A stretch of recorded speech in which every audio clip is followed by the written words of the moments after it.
നമസ്കാരം. പ്രൈം ഡിബേറ്റിലേക്ക് സ്വാഗതം. പൂക്കോട് വെറ്റിനറി സർവകലാശാല വിദ്യാർത്ഥി സിദ്ധാർത്ഥന്റെ മരണം 41ാം നാളിലും നമുക്ക് നടുക്കുന്ന ഓർമ്മ. ഗുരുതരമായ ആരോപണമാണ് സിദ്ധാർത്ഥന്റെ അച്ഛൻ ജയപ്രകാശും കുടുംബവും ഉന്നയിക്കുന്നത്. CBI അന്വേഷണം അട്ടിമറിക്കാൻ സർക്കാർ ശ്രമിക്കുന്നു. ആഭ്യന്തര സെക്രട്ടറിയാണ് വീഴ്ച വരുത്തിയത്. മുഖ്യമന്ത്രിക്കും ഉത്തരവാദിത്വമുണ്ട്. SFI സംസ്ഥാന സെക്രട്ടറി PM ആഷോയെ പ്രതി ചേർക്കണമെന്ന ആവശ്യവും കുടുംബത്തിനുണ്ട്. 41 ദിവസമായിട്ടും ഒരു കുടുംബത്തിൻ്റെ വേദന തിരിച്ചറിയാൻ കഴിയുന്നില്ലേ ഇടതു സർക്കാരിന്? ക്ലിഫ് ഹൗസിന് മുന്നിൽ സമരം നടത്തുമെന്ന കുടുംബത്തിൻ്റെ മുന്നറിയിപ്പ് സർക്കാർ അവഗണിക്കാതിരിക്കുന്നതാണ് നല്ലത്. മകൻ്റെ മരണത്തിന് ഉത്തരവാദികളായ മുഴുവൻ പേരെയും നിയമത്തിന് മുന്നിലെത്തിക്കാൻ ഒരച്ഛനും അമ്മയ്ക്കും തെരുവിൽ ഇറങ്ങേണ്ട അവസ്ഥയാണോ നമ്മുടെ പ്രബുദ്ധ കേരളത്തിൽ? നീതിക്കായി ഇനി എത്ര നാൾ കാത്തിരിക്കണം?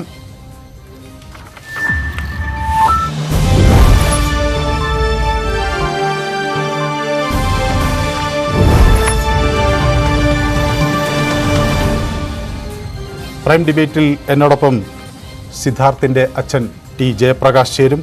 ഒപ്പം കോൺഗ്രസിൽ നിന്ന് വസന്ത് തെങ്ങുംപള്ളിയും ABVP പ്രവർത്തകൻ P ശ്യാംരാജും ഇടത് സഹയാത്രികൻ M ജയചന്ദ്രനും ചേരുന്നു.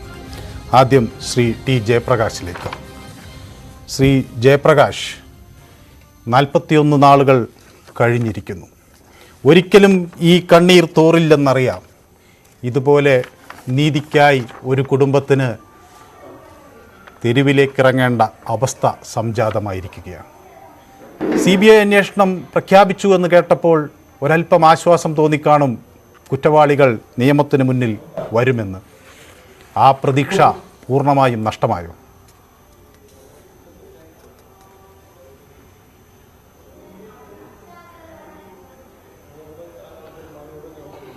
പൂർണ്ണമായും നഷ്ടമായി എന്നിപ്പോൾ പറയാൻ പറ്റില്ല. ഇപ്പോൾ ചെറിയ പ്രതീക്ഷ ഉണ്ട് എന്ന് പറയാം. പക്ഷേ ഇതിനെ എന്തിന് അട്ടിമറിച്ചു, അതാണ് ഞാൻ ചോദിക്കുന്നത്. എല്ലാവരും ഈ വാർത്തയോട് അല്ലെങ്കിൽ ഈ ഒരു നടക്കുന്ന കൊലപാതകത്തിൽ എല്ലാ മേഖലയിൽ നിന്നുള്ള ആൾക്കാരും, രാഷ്ട്രീയ ഭേദമന്യേ അല്ലെങ്കിൽ മത സംഘടന ഭേദമന്യേ അല്ലെങ്കിൽ എന്താ പറയുക, ചാനലോ അല്ലെങ്കിൽ പത്രമോ, എല്ലാവരും, പ്രത്യേകിച്ച് കേരളത്തിലെ അച്ഛനമ്മമാർ, അവരെല്ലാവരും അതിശക്തമായി പ്രതിഷേധിച്ചുകൊണ്ടിരിക്കുന്നത്. എന്നോടൊപ്പം പ്രതിഷേധിക്കുന്ന സമയത്തായിരുന്നു ഞാൻ CBI അന്വേഷണമായിട്ട് മുഖ്യമന്ത്രിയുടെ അടുത്ത് പോയത്. അദ്ദേഹം അത് ഉടനെ അങ്ങ് സമ്മതിച്ചു. എനിക്കറിയില്ലായിരുന്നു ആ സമ്മതിച്ചത് എന്നെ കൊടുക്കാനുള്ള ട്രാപ്പായിരുന്നു എന്ന്. ഞാനും ഓക്കെ സമാധാനമായി, എങ്ങനെയായാലും CBI അന്വേഷണം കിട്ടിയല്ലോ എന്ന് പറഞ്ഞിട്ട് ഞാനങ്ങ് വീട്ടിൽ വന്നു. വീട്ടിൽ വന്നിട്ട് മുക്കാൽ മണിക്കൂറിനകത്ത് തന്നെ CBI അന്വേഷണം അങ്ങ് പ്രഖ്യാപിച്ചു. അപ്പോഴെല്ലാവരും പറഞ്ഞു, പ്രത്യേകിച്ച് പെട്ടെന്ന് CBI അന്വേഷണം വന്നപ്പോൾ നിങ്ങൾക്ക് അധികം വേർക്കേണ്ടി വന്നില്ല, CBI അന്വേഷണം വന്നല്ലോ എന്ന്. പക്ഷെ ആ സമയത്ത് എനിക്കറിയില്ലായിരുന്നു എല്ലാവരും വായടപ്പിക്കാൻ വേണ്ടിയിട്ട് കേരള സർക്കാർ ചെയ്തതാണെന്ന്. അത് ചെയ്തു, അവരതിൽ വിജയിക്കുകയും ചെയ്തു. വളരെ വിദഗ്ധമായി അവർ വിജയിച്ചു. ഞാൻ വളരെ മണ്ടനായിട്ട് ആ സമയത്ത് പോവുകയും ചെയ്തു. 10-20 ദിവസം എന്നായിട്ട് അവിടെ പോയി അന്വേഷിക്കും, ഇവിടെ പോയി അന്വേഷിക്കും. ഞാൻ തിരക്കുമ്പോഴെല്ലാം എന്തായി CBI അന്വേഷണം? എനിക്കറിയില്ല എവിടെ പോയി തിരക്കണമെന്ന്. ഞാനൊരു സാധാരണക്കാരനാണ്, ഞാനൊരു രാഷ്ട്രീയക്കാരനല്ല, അല്ലെങ്കിൽ ഭയങ്കരമായിട്ട് പൈസ കൊണ്ട് ജീവിക്കുന്ന അല്ലെങ്കിൽ ആ ഒരു രീതിയിലുള്ള കോണ്ടാക്റ്റുള്ള ആളൊന്നുമല്ല, ഒരു സാധാരണക്കാരനാണ്. അവിടെ ഞാൻ തിരക്കുമ്പോൾ CBI അന്വേഷണം എന്തായി അറിയാവുന്നിടത്തല്ലേ തിരക്കാൻ പറ്റുള്ളൂ. അതിപ്പോൾ അവിടെ പോയി തിരക്ക്, ഹോം ഡിപ്പാർട്ട്മെന്റിൽ തിരക്കും, അന്നൊക്കെ ഓരോ മറുപടി കിട്ടുന്നത്. ഏറ്റവും അവസാനം ഈ 33 സസ്പെൻഡ് ചെയ്തവരെ തിരിച്ചെടുത്തു. അത് കഴിഞ്ഞ് ഞാൻ വീണ്ടും ബഹളമാക്കി, എന്തിനാ തിരിച്ചെടുത്തത്, ഇത് ഏത് വകുപ്പില, അല്ലെങ്കിൽ അന്വേഷണം എന്തുവരായി എന്നറിഞ്ഞപ്പോഴേ അറിഞ്ഞത് ഇതിനകത്ത് ഭയങ്കര കളികൾ നടക്കുന്നു. ഉടനെ തന്നെ അടുത്ത് വീണ്ടും ഒരു തട്ടിക്കൂട്ടുണ്ടാക്കി. CBI അന്വേഷണം എന്തുകൊണ്ട് നടക്കുന്നില്ല എന്ന് ചോദിക്കുമ്പോഴേ അവർ പറയുന്നത് ട്രാൻസ്ലേഷൻ ചെയ്യാൻ കൊടുത്തിരിക്കുന്നു, അടുത്ത് വേറെ എന്തോ കാര്യം കൊടുത്തിരിക്കുന്നു, പിന്നെ പ്രൊഫോമ എന്ന് പറഞ്ഞാൽ ഞാൻ അത് അപ്പോഴാണ് കേൾക്കുന്നത്, ഇങ്ങനെ ഒരു റിപ്പോർട്ടൊക്കെ ഉണ്ടെന്ന്. ട്രാൻസ്ലേറ്റ് ചെയ്യാൻ കൊടുത്തിരിക്കുന്നു. 15 ദിവസം വരെ എന്നോട് പറയുന്നു ട്രാൻസ്ലേറ്റ് ചെയ്യാൻ കൊടുത്തിരിക്കുന്നു, അത് കഴിഞ്ഞാൽ കിട്ടും, അത് കഴിഞ്ഞാൽ വരും. എനിക്കറിയില്ല. അവസാനം അതിനെ അട്ടിമറിച്ചു. പോലീസ് അന്വേഷണത്തിന് നടന്നുകൊണ്ടിരിക്കുന്ന അതിനെ പകുതി വെച്ച് അതിനെ അട്ടിമറിച്ചു. കേരള സർക്കാർ അതിനെ അട്ടിമറിച്ചു. ഈ CBI കേരള സർക്കാർ തന്നെയാണ് അതിന്റെ ആഭ്യന്തര മന്ത്രിയാവോ അതിന്റെ വകുപ്പോ, ആഭ്യന്തര വകുപ്പല്ലേ അതിന്റെ ഉത്തരവാദി. അപ്പോൾ ഈ അട്ടിമറിച്ചതിന്റെ അവസാനം രണ്ടാമത് CBI അന്വേഷണം തരാമെന്ന് പറഞ്ഞിട്ട് അത് അന്വേഷിക്കാമെന്ന് പറഞ്ഞിട്ട് അതിനെ അട്ടിമറിച്ചു. നല്ല അതിവിദഗ്ധമായിട്ട് ഈ 10-15 ദിവസത്തെ ഈ തെളിവ് നശിപ്പിക്കാനായിട്ടുള്ള അതിന്റെ ടൈം അവർക്ക് കൊടുത്തു. തെളിവ് അവർക്ക് ഫോറൻസിക് വേണം, സയന്റിഫിക് തെളിവ് വേണം, അതിനുള്ള ബാക്കിയുള്ള ഡിജിറ്റൽ തെളിവ്, ഈവൻ ഡിജിറ്റൽ തെളിവ് 10-20 കുട്ടികളുണ്ട്. അവരെല്ലാവരെയും കണ്ടുപിടിച്ച് തെളിവ് നശിപ്പിക്കണം. അതിനുള്ള സമയമാണ് ഇവർ എന്നെ ഈ 10-20 ദിവസം കൊണ്ട് നടത്തിച്ചത്. അതും പോയി. ഏറ്റവും അവസാനം കാണിച്ചത് എന്താ? CBI റിപ്പോർട്ട് കൊടുക്കേണ്ടത് ഡൽഹിക്ക് അയക്കേണ്ട റിപ്പോർട്ട് ഇവിടെ അയച്ചു, കൊച്ചിക്ക് അയച്ചു. ഇതെന്താ നമ്മൾ വിചാരിക്കുന്നത്? ഇത് മാർക്കറ്റിൽ പോയി സാധനം വാങ്ങുന്നതാണോ ശരിക്കും പറഞ്ഞാൽ? അത് എന്നെ ആ രീതിയിൽ എല്ലാവരും പഠിച്ചുകൊണ്ടിരുന്നിട്ട് അവസാനം പറയുന്ന അവിടെ അയച്ചു അവർ ജീവനക്കാർക്കുണ്ടായ തെറ്റാണ്, അവരാണ് ഇതിൽ തെറ്റുപറ്റിയത്, അവരെ 3 പേരെ അങ്ങ് സസ്പെൻഡ് ചെയ്തത്. അവരെ 3 പേരെ സസ്പെൻഡ് ചെയ്യാനല്ലല്ലോ ഞാൻ ഈ ഓടി നടന്നത്. എന്റെ മകൻ ഇത് കിട്ടാൻ വേണ്ടിയിട്ടാ, നീതി കിട്ടാൻ വേണ്ടിയിട്ടാ. അവരവസാനം പൊതുജനങ്ങൾക്ക് എന്നെയും കേരളത്തിലെ ആൾക്കാരെ സസ്പെൻഡ് ചെയ്ത് ആൾക്കാരെ ഒന്നും ബോധ്യപ്പെടുത്താനായിട്ട് 3 പേരെ സസ്പെൻഡ് ചെയ്തിട്ട് ആഭ്യന്തര ഉണർന്ന് പ്രവർത്തിക്കുകയാണ്. ആഭ്യന്തര ഒരു കുഴപ്പമില്ല എന്ന് അറിയിക്കാൻ വേണ്ടിയിട്ട് കാണിച്ച ഒരു പൊറാട്ട നാടകം അത് തന്നെയാണ് ഉണ്ടായിട്ടുള്ളത്. ഇതിൽ മറ്റൊരു പ്രധാന വിഷയം 60 ദിവസത്തിനകം ചാർജ് ഷീറ്റ് നൽകിയില്ലെങ്കിൽ അല്ലെങ്കിൽ 90 ദിവസം കഴിയുമ്പോഴൊക്കെ ചാർജ് ഷീറ്റ് അവിടെ കൃത്യമായി ആയില്ലെങ്കിൽ സ്വാഭാവികമായും പ്രതികൾക്ക് ജാമ്യാപേക്ഷയ്ക്കുള്ള അതൊരു അഡീഷണൽ പ്ലസ് പോയിന്റ് കൂടിയാകും. അങ്ങനെ ഈ പ്രതികൾക്ക് സുഖമായി ഇറങ്ങി നടക്കാൻ കഴിയുന്ന ഒരു സാഹചര്യം സംജാതമാകുമെന്ന ഭയം കൂടി വലിയ തോതിൽ കേരളത്തിനുണ്ട്, അല്ലേ?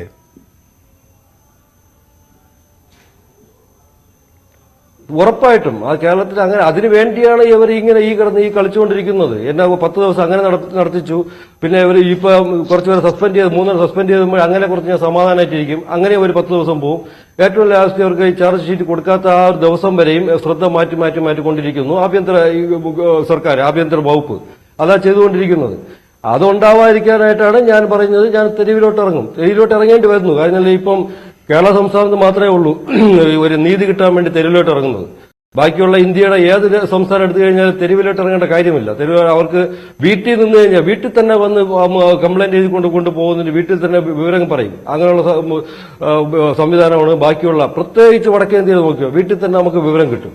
കേരള സംസ്ഥാനത്തിന് ഈ ഇവർക്ക് വിവരം കൂടിപ്പോയണ്ട, സാക്ഷരത കൂടി ഇവിടെ മാത്രമാണ് ഈ നീതിക്ക് വേണ്ടിയിട്ട് തെരുവിൽ ഇറങ്ങേണ്ടത്. പ്രത്യേകിച്ച് ഈ കക്ഷിയിലുള്ള അംഗങ്ങൾ അല്ല, അവരെ ആൾക്കാർ, അവരെ വിദ്യാർത്ഥി സംഘടനകളോ അവരെ പോഷക സംഘടനകളോ ചെയ്യുന്ന കൊലപാതകമോ കുറ്റോ അതിനുവേണ്ടി നീതി കിട്ടണമെങ്കിൽ തെരുവിലോട്ട് ഇറങ്ങേണ്ട സ്ഥിതിയാണ്.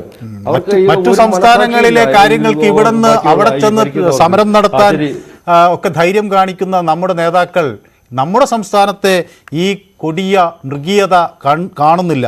പെരിയ ഇരട്ടക്കൊലക്കേസും ഷുഹൈബ് വധവും TP കേസും അരിൽ ഷുക്കൂർ കേസും ഒക്കെ CBI അന്വേഷിക്കാതിരിക്കാൻ കാണിച്ച ആ വ്യഗ്രത നമ്മൾ കണ്ടതാണ്. പക്ഷേ അതിനുശേഷം ഇത് അന്വേഷിക്കാം എന്ന് പറഞ്ഞപ്പോഴും ഒരു പ്രതീക്ഷയുണ്ടായിരുന്നു.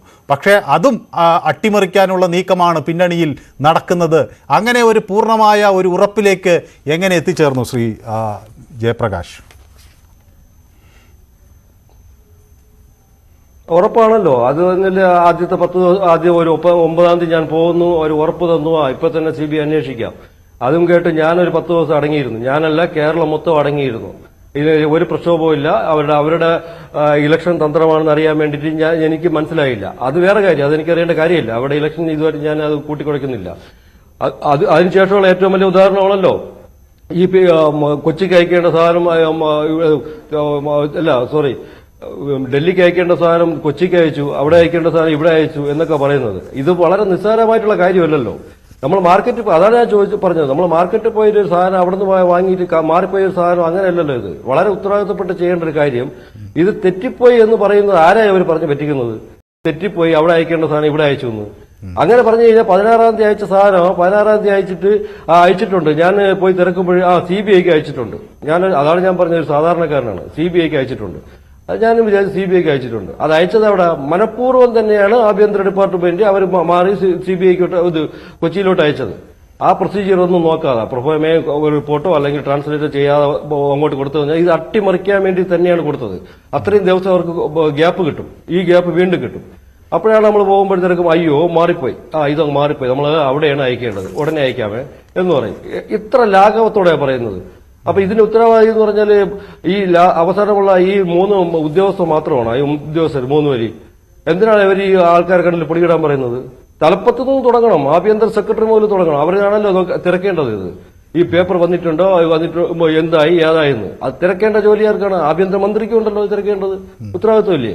ഒടുവിൽ ഉന്നയിച്ചപ്പോഴാണ് ഒരു സ്പെഷ്യൽ സെൽ ഡിവൈഎസ്പിയെ ഡൽഹിയിലേക്ക് നേരിട്ട് അയച്ചു എന്ന് സർക്കാർ വെളിപ്പെടുത്തുന്നു. പക്ഷേ അതുകൊണ്ട് ഇനിയും ഇത്തരം വീഴ്ചകൾ സർക്കാരിൻ്റെ ഭാഗത്തു നിന്ന് ഉണ്ടാകുമെന്ന സൂചന തന്നെയാണ് നമ്മൾ കരുതിയിരിക്കേണ്ടത്, അല്ലേ ശ്രീ ജയപ്രകാശ്?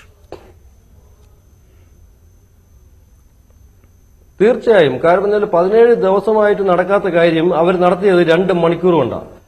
ഞാനിപ്പോഴത്തെ ഈ കരയുന്ന കുട്ടികൾക്ക് പാലുണ്ടെന്ന് പറയണ മാതിരി അവിടെ ചെന്ന് ഒരു ദിവസം എനിക്ക് കാണേണ്ടവരെയൊക്കെ ഞാൻ കണ്ടു. എനിക്ക് ആരൊക്കെ കാണാൻ പറ്റും, ആരോടൊക്കെ സഹായം ചോദിക്കാൻ പറ്റും, അവരെ എല്ലാം കണ്ടിട്ട് ഒരു 2 മണിക്കൂറിനകം അവർക്ക് കിട്ടേണ്ട റിപ്പോർട്ടുകളെല്ലാം പെട്ടെന്ന് കിട്ടി. 17 ദിവസമായിട്ട് കിട്ടാത്ത സാധനം അപ്പോഴവർക്ക് തെറ്റിപ്പോയിട്ടില്ല. കൊച്ചിയിൽ പോകേണ്ട സാധനങ്ങൾ ഒന്നും തെറ്റിപ്പോയിട്ടില്ല.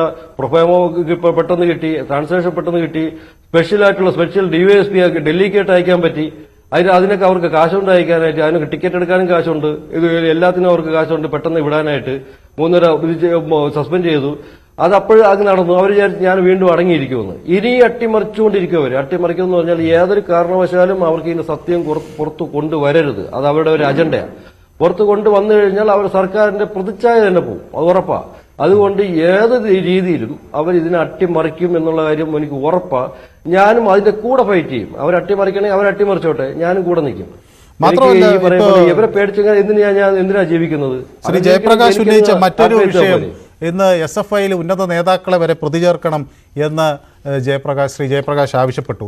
അത് എന്താണ് അങ്ങനെ ഒരു ചിന്താഗതിയിലേക്ക് വരാൻ കാരണം? 8 മാസത്തോളം മകൻ നിരന്തര പീഡനത്തിന് ഇരയായിരുന്നു എന്ന് മനസ്സിലായതിൻ്റെ അടിസ്ഥാനത്തിലാണോ?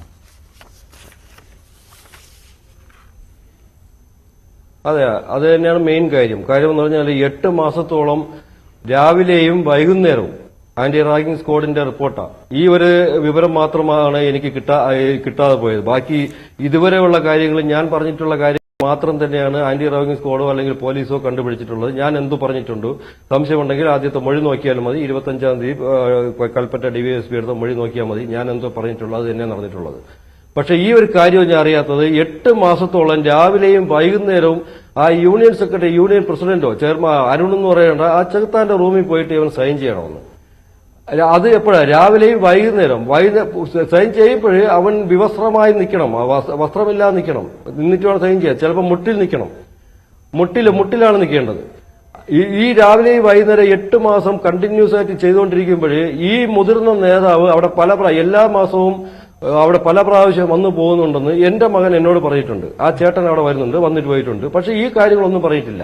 ആ യൂണിയൻ പ്രസിഡന്റായ ഇടിമുറിയിൽ, അവരെ കോടതി മുറിയിലാണ് താമസിക്കുന്നത്, അല്ലെങ്കിൽ അവന്റെ ആ ചെയർമാന്റെ മുറിയിൽ താമസിക്കും, അല്ലെങ്കിൽ ആ യൂണിയൻ പ്രസിഡന്റായിട്ടുള്ള അവരെ കോടതി മുറിയിൽ താമസിക്കും എന്നുള്ള അവർ പറയും. പക്ഷെ ആ മുറിയിലാണെന്നു ഈ കൊടിയ പീഡനവും ഈ 8 മാസം വരെ നടന്നുകൊണ്ടിരിക്കുന്നത്. അപ്പൊ ഈ ചേട്ടൻ അവിടെ വന്നു പോയിട്ടുണ്ടല്ലോ, ഈ 8 മാസവും വന്നു പോയിട്ടില്ല.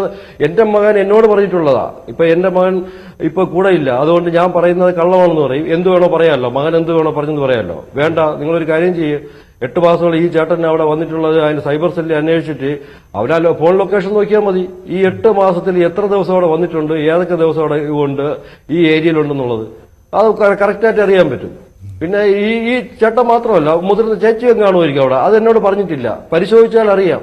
കാര്യം അവരൊക്കെ അവിടെ വിസിറ്റ് ചെയ്യുന്നതാണ്. ഇവരെല്ലാവരും കൂടെ ചെയ്ത് എക്സിക്യൂട്ട് ചെയ്ത കാര്യമായതല്ല. അവർക്ക് ഉറപ്പായിട്ടറിയാം ഈ എന്റെ മകൻ ഈ പീഡനം നടക്കുന്ന കാര്യം അവർ ആസ്വദിച്ചുകൊണ്ടിരിക്കുകയായിരുന്നു ആ സമയത്ത്. അല്ലാതെ 8 മാസത്തിലൊരിക്കൽ പോയി ചെയ്യണമല്ല, ആഴ്ചയിലൊരിക്കൽ പോയി ചെയ്യണതുമല്ല, ദിവസത്തിൽ 1 പ്രാവശ്യം പോയി സൈൻ ചെയ്യണതുമല്ല, ദിവസത്തിൽ 2 പ്രാവശ്യം. ആലോചിക്കണം, ദിവസത്തിൽ 2 പ്രാവശ്യം. കോളേജ് തുടങ്ങുന്നതിന് മുമ്പ് പോയി കുമ്പിട്ടിട്ട് സൈൻ ചെയ്യണം.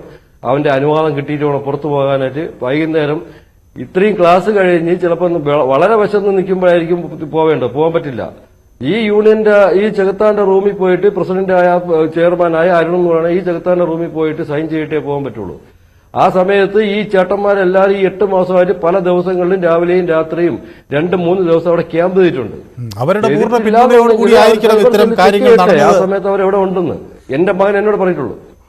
അതെ, അവരുടെ പൂർണ്ണ പിന്തുണയോടുകൂടി ആയിരിക്കണം ഇത്തരം കാര്യങ്ങൾ നടന്നത് എന്നാണ് താങ്കൾ ആയിരിക്കണം.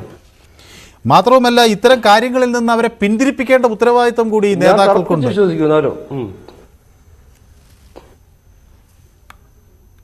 അതൊരിക്കലും ചെയ്യില്ലല്ലോ. അങ്ങനെ പിന്തിരിപ്പിക്കേണ്ട ഒരു ഉദ്ദേശമല്ലല്ലോ അവിടെ. ഇവരെ എന്റെ മകനെ എങ്ങനെയെങ്കിലും ഒതുക്കണം, അത് നേതാവ് ഉൾപ്പെടെ എടുത്ത തീരുമാനങ്ങളാണ്. അല്ലെങ്കിൽ ഇവനെ അവിടെ വളർത്താൻ വിട്ടുകഴിഞ്ഞാൽ ഇവർക്ക് ചിലപ്പോൾ അതൊരു വലിയ വേറൊരു ദോഷമായിട്ട് അങ്ങ് പോകും. അതിന്റെ കാരണമെന്ന് പറഞ്ഞാൽ എല്ലാവരും ഫസ്റ്റ് ഇയറിൽ തന്നെ സിദ്ധാർത്ഥൻ എന്ത് പറയുന്നു അത് മാത്രമേ ചെയ്യുള്ളൂ എന്നുള്ള ഒരു 50% കുട്ടികളും ആ ഒരു രീതിയിലോട്ട് വന്നു. ചിലപ്പോൾ 2 വർഷവും കൂടെ അവരെ വളർത്തി അങ്ങോട്ട് ഇങ്ങനെ വിട്ടുകഴിഞ്ഞാൽ അവിടെ സംഘടനയാവുണ്ടാക്കില്ല, പാർട്ടിയില്ല. പക്ഷെ സിദ്ധാർത്ഥം പറയുന്നത് മാത്രമേ കേൾക്കൂ എന്നുള്ള ഒരു സിറ്റുവേഷനിലോട്ട് വന്നുകൊണ്ടിരിക്കുന്നു. അത് ഇവർക്ക് പാർട്ടിക്ക് വലിയ ഒരു തിരിച്ചടിയാവും. ബൈ ചാൻസിൽ എന്റെ രൂപമാണ് ചിലപ്പോൾ അവൻ ചെന്നിട്ട് 2 വർഷം കൂടെ കഴിഞ്ഞിട്ട് അവിടെ ചെന്നിട്ട് വേറൊരു പാർട്ടിയുടെ യൂണിറ്റ് തുടങ്ങുമോ. എക്സാമ്പിൾ KSO അല്ലെങ്കിൽ ABVP അങ്ങനെ ഒരു യൂണിറ്റ് യവനായിട്ട് തുടങ്ങിക്കഴിഞ്ഞാൽ ചിലപ്പോൾ എല്ലാ കുട്ടികളും ഇവൻ പറയുന്നതിലോട്ട് അങ്ങ് ചുരുങ്ങും. അത് സിദ്ധാർത്ഥനിലോട്ട് ചുരുങ്ങും എല്ലാ കുട്ടികളും. അങ്ങനെ ഒരു സിറ്റുവേഷൻ വരുമോ അതും കൂടെ ചിലപ്പോൾ അവർ ഭയപ്പെട്ട് കാണണം. ഈ മുതിർന്ന നേതാവ് ഉൾപ്പെടെ ഭയപ്പെട്ട് കാണണം. പിന്നെ അവന്റെ കൂടെയുള്ള അസൂയകൾ, അവന്റെ ബാക്കിയുള്ള കുട്ടികളുടെ സ്വീകാര്യത, അതെല്ലാം കൂടെ ചേർന്ന ഗൂഢാലോചന തന്നെയാണ്. ഈ നല്ല രീതിയിൽ അവർ ഭംഗിയായിട്ട് ഈ പറയും പോലെ എന്ത് ട്രെയിനിങ് കിട്ടിയ നല്ല രീതിയിൽ ട്രെയിനിങ് കിട്ടിയ ഒരു താലിബാനോ അല്ലെ മാവോയിസ്റ്റോ ആ രീതിയിൽ കിട്ടിയ താലിബാനാണെങ്കിൽ എത്ര ഭേദമായിരുന്നു. അവർ കൂടുതൽ പറഞ്ഞ വെടിവെച്ച് കൊന്നുകളയും അപ്പോഴേ തന്നെ, അല്ലെങ്കിൽ വെട്ടി കൊന്നുകളയും, 1 മണിക്കൂർ കൊണ്ടും കഴിയും. ഇത് മാവോയിസ്റ്റിന്റെ അതേ രീതിയിൽ നല്ല രീതിയിൽ ട്രെയിനിങ് കിട്ടിയ രീതിയിൽ ചെയ്യണമെങ്കിൽ സാധാരണ ആൾക്കാർക്ക് ചെയ്യാൻ പറ്റില്ല. ഇവരെ പോലെ തീവ്രവാദി സംഘടനയ്ക്ക് ട്രെയിനിങ് കിട്ടിയ തീവ്രവാദി സംഘടനയ്ക്ക് തന്നെ ചെയ്യാൻ പറ്റുള്ളൂ. ഇത് കേൾക്കുമ്പോൾ ഈ കാലാപ്പാനിയിലൊക്കെ സ്വാതന്ത്ര്യത്തിന് മുമ്പ് നമ്മുടെ സ്വാതന്ത്ര്യ സമര സേനാനികൾ കേൾക്കേണ്ടി വന്ന കൊടും ഭീകരതയാണ് ഓർമ്മ വരുന്നത്. അതിന് സമാനമായ രീതിയിൽ നഗ്നനായി വന്ന് എല്ലാ ദിവസവും 2 നേരം ഒപ്പിടണം ഒരു വിദ്യാർത്ഥി എന്നൊക്കെ ഒരു കോളേജ് നേതാവ് അങ്ങ് പ്രഖ്യാപിക്കുകയാണ്.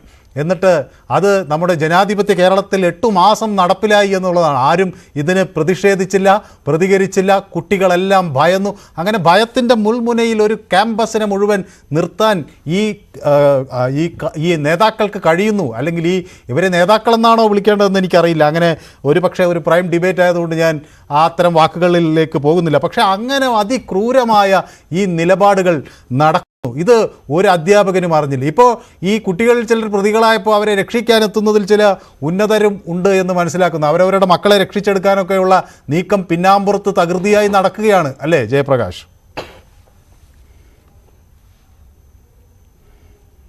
ഉറപ്പായിട്ടും അവര് പ്രതികളുടെ എന്ന് പറഞ്ഞാൽ ബാക്ക്ഗ്രൗണ്ട് ഒന്നും വളരെ ചെറുതല്ല. ഈ പ്രതികളായിട്ടുള്ള പകുതി കൂടുതലുള്ളവരും വളരെ ഹൈ ക്ലാസ് ബാക്ക്ഗ്രൗണ്ട് ഉള്ളതാണ്. അവർക്ക് മണി പവർ ആയിട്ടായിരുന്നാലും മസിൽ പവർ ആയിരുന്നെങ്കിലും പൊളിറ്റിക്കൽ പവർ ആയിരുന്നാലും അല്ലെങ്കിൽ ഉദ്യോഗസ്ഥ ആ രീതിയിലുള്ള ഒഫീഷ്യൽ പവർ ആയിരുന്നെങ്കിലും നല്ല രീതിയിലുള്ള പവർ ഉള്ളവരാണ്. ഞാൻ ഒരു പുഴുവാ ആ കണക്ക് നോക്കുകയാണെങ്കിൽ. എനിക്കൊന്നും അവരെ കമ്പയർ ചെയ്ത് നോക്കുമ്പോൾ ശരിക്കും ഒരു പുഴുവാണ് ഞാനും. പക്ഷേ അതുകൊണ്ട് എനിക്ക് അങ്ങനെ വിട്ടുകൊടുക്കാൻ പറ്റും. കാരണം അവർ സംരക്ഷിക്കുന്നത് വലിയ വലിയ നേതാക്കന്മാരാ. എന്താ നേതാക്കന്മാർ? ഇടതുപക്ഷത്തിന്റെ നേതാക്കന്മാരാ. തുറന്നു പറയുന്നത് എനിക്ക് കുഴപ്പമില്ല, അവർക്കാണല്ലോ അത്യാവശ്യം. പിന്നെ ഇത്രയും ദിവസം താങ്കൾ ചോദിച്ചു ഇത്രയും ക്രൂരത നടന്നിട്ട് അവിടെ നിന്നൊരു വിദ്യാർത്ഥികളോ അല്ലെങ്കിൽ അധ്യാപകരോ പോലും അറിഞ്ഞില്ല എന്നുള്ളത്. അധ്യാപകർക്കും എല്ലാവർക്കും അറിയാം, ഡീനിനറിയാം, നല്ല രീതിയിൽ അറിയാം. ആദ്യത്തെ ഡീൻ നാരായണൻ അറിയാം. അവർക്കെല്ലാം ഡീനും നാരായണനും ഈ കുട്ടികളെല്ലാം കൂടെ കേട്ടിട്ടില്ലേ, ചിയേഴ്സ് കമ്പനിയായിരുന്നു അവർ തമ്മിലുള്ള ഈ സീനിയേഴ്സ് എല്ലാം. എല്ലാ ദിവസവും ഈ കാര്യങ്ങളെല്ലാം ഈ ഡീന് കണ്ടുകൊണ്ടിരിക്കുകയാണ്, രസിച്ചുകൊണ്ട് പോവുകയാണ്. അതിന്റെ വ്യക്തമായിട്ടുള്ള തെളിവുകളും കാര്യങ്ങളെല്ലാം ഉണ്ട്. അവസാനം അവർക്ക് കയ്യബദ്ധം പറ്റിപ്പോയി ഇങ്ങനെ കൊല്ലപ്പെട്ടപ്പോഴല്ലോ ആണല്ലോ അവർക്ക് കയ്യിൽ നിന്ന് വിട്ടുപോയത്. ആ കോളേജിലെല്ലാം ഇത് നടന്നുകൊണ്ടിരിക്കുകയാണ്. ഈ ഡീനിന്റെതും പങ്കും അവിടുത്തെ അസിസ്റ്റന്റ് വാർഡൻ കാന്തനാഥന്റെ പങ്കും എല്ലാം ക്ലിയർ ആയിട്ട് നടന്നുകൊണ്ടിരിക്കുക. അവർക്ക് അറിയാന്നുള്ള കാര്യമാണല്ലോ. അവർക്ക് എന്തുകൊണ്ട് ആ സമയത്ത് പുറത്തുകൊണ്ട് 8 മാസം കൊണ്ട് നടന്നില്ല എന്ന് പറയുന്നത് കേരളത്തിലുള്ള ഏതെങ്കിലും കൊച്ചുകുട്ടികൾക്ക് വിശ്വസിക്കാൻ പറ്റുമോ സാറേ? അതൊന്ന് ആലോചിച്ച് നോക്കൂ. ഒരു കൊച്ചുകുട്ടിക്ക് വിശ്വസിക്കാൻ പറ്റുമോ? 8 മാസം കൊണ്ട് 3 ദിവസമായിട്ട് ക്രൂരമായിട്ട് നടക്കുന്നത്. ഇനി എങ്ങനെയുള്ള ഒരു പ്രതിഷേധം വേണം നമുക്ക് ശ്രീ ജയപ്രകാശ് ഈ വസ്തുതകൾ പുറത്തു കൊണ്ടുവരുവാൻ? ഒരു കൃത്യമായ അന്വേഷണം തുടർന്ന് നടപ്പിൽ പുറത്തു കൊണ്ടുവരാനായിട്ട് ഈ അന്വേഷണം നടത്തിക്കൊണ്ടിരിക്കുക. ഏത് അന്വേഷണം നടക്കണമെങ്കിലും അല്ലെങ്കിൽ അതിനുവേണ്ടി മുന്നിട്ടിറങ്ങുമ്പോഴും ഈ സർക്കാർ അതിനെ അട്ടിമറിച്ചുകൊണ്ടിരിക്കുക. ആദ്യം മുതൽ അട്ടിമറിക്കുന്നു. ഒരു പോലീസ് അന്വേഷണം മര്യാദയ്ക്ക് നടത്തിക്കൊണ്ടിരുന്ന പോലീസ് അന്വേഷണം അവർ അട്ടിമറിക്കാനുള്ള ശ്രമം നടത്തി. അത് കഴിഞ്ഞ് CBI അന്വേഷണം അവർ അട്ടിമറിക്കാൻ നോക്കി. കണ്ടില്ലേ, ഈ എന്ത് ഞാൻ മൂവ് ചെയ്ത് കഴിഞ്ഞാൽ അതിന് അവർ അവിടെ നിന്ന് അതിന്റെ അപ്പുറത്തും തടയിട്ടുകൊണ്ടിരിക്കുന്നു.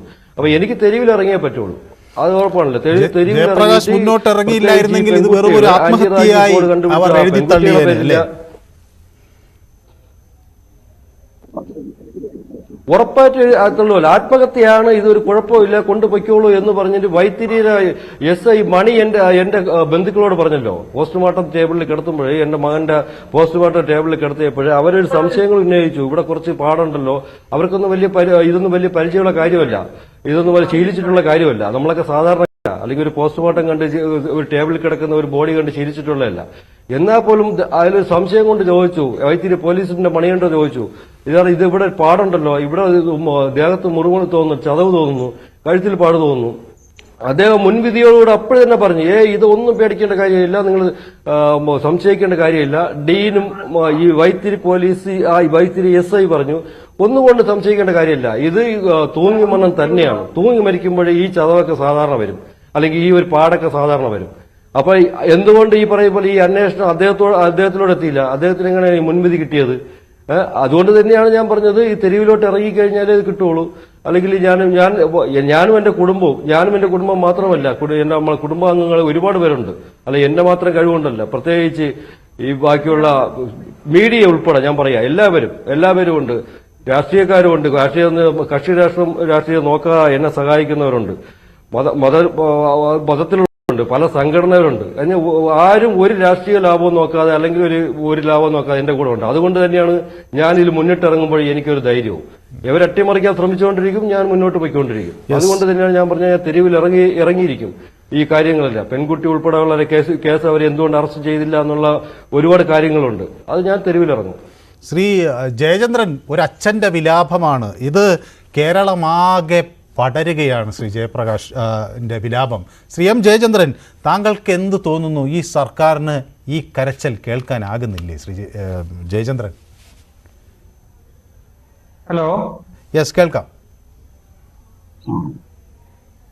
അല്ല, ഇത് ശ്രീ ജയപ്രകാശിന്റെ ചർച്ചയിൽ ഞാൻ മുൻപും അദ്ദേഹവുമായി പങ്കെടുത്തിട്ടുണ്ട്.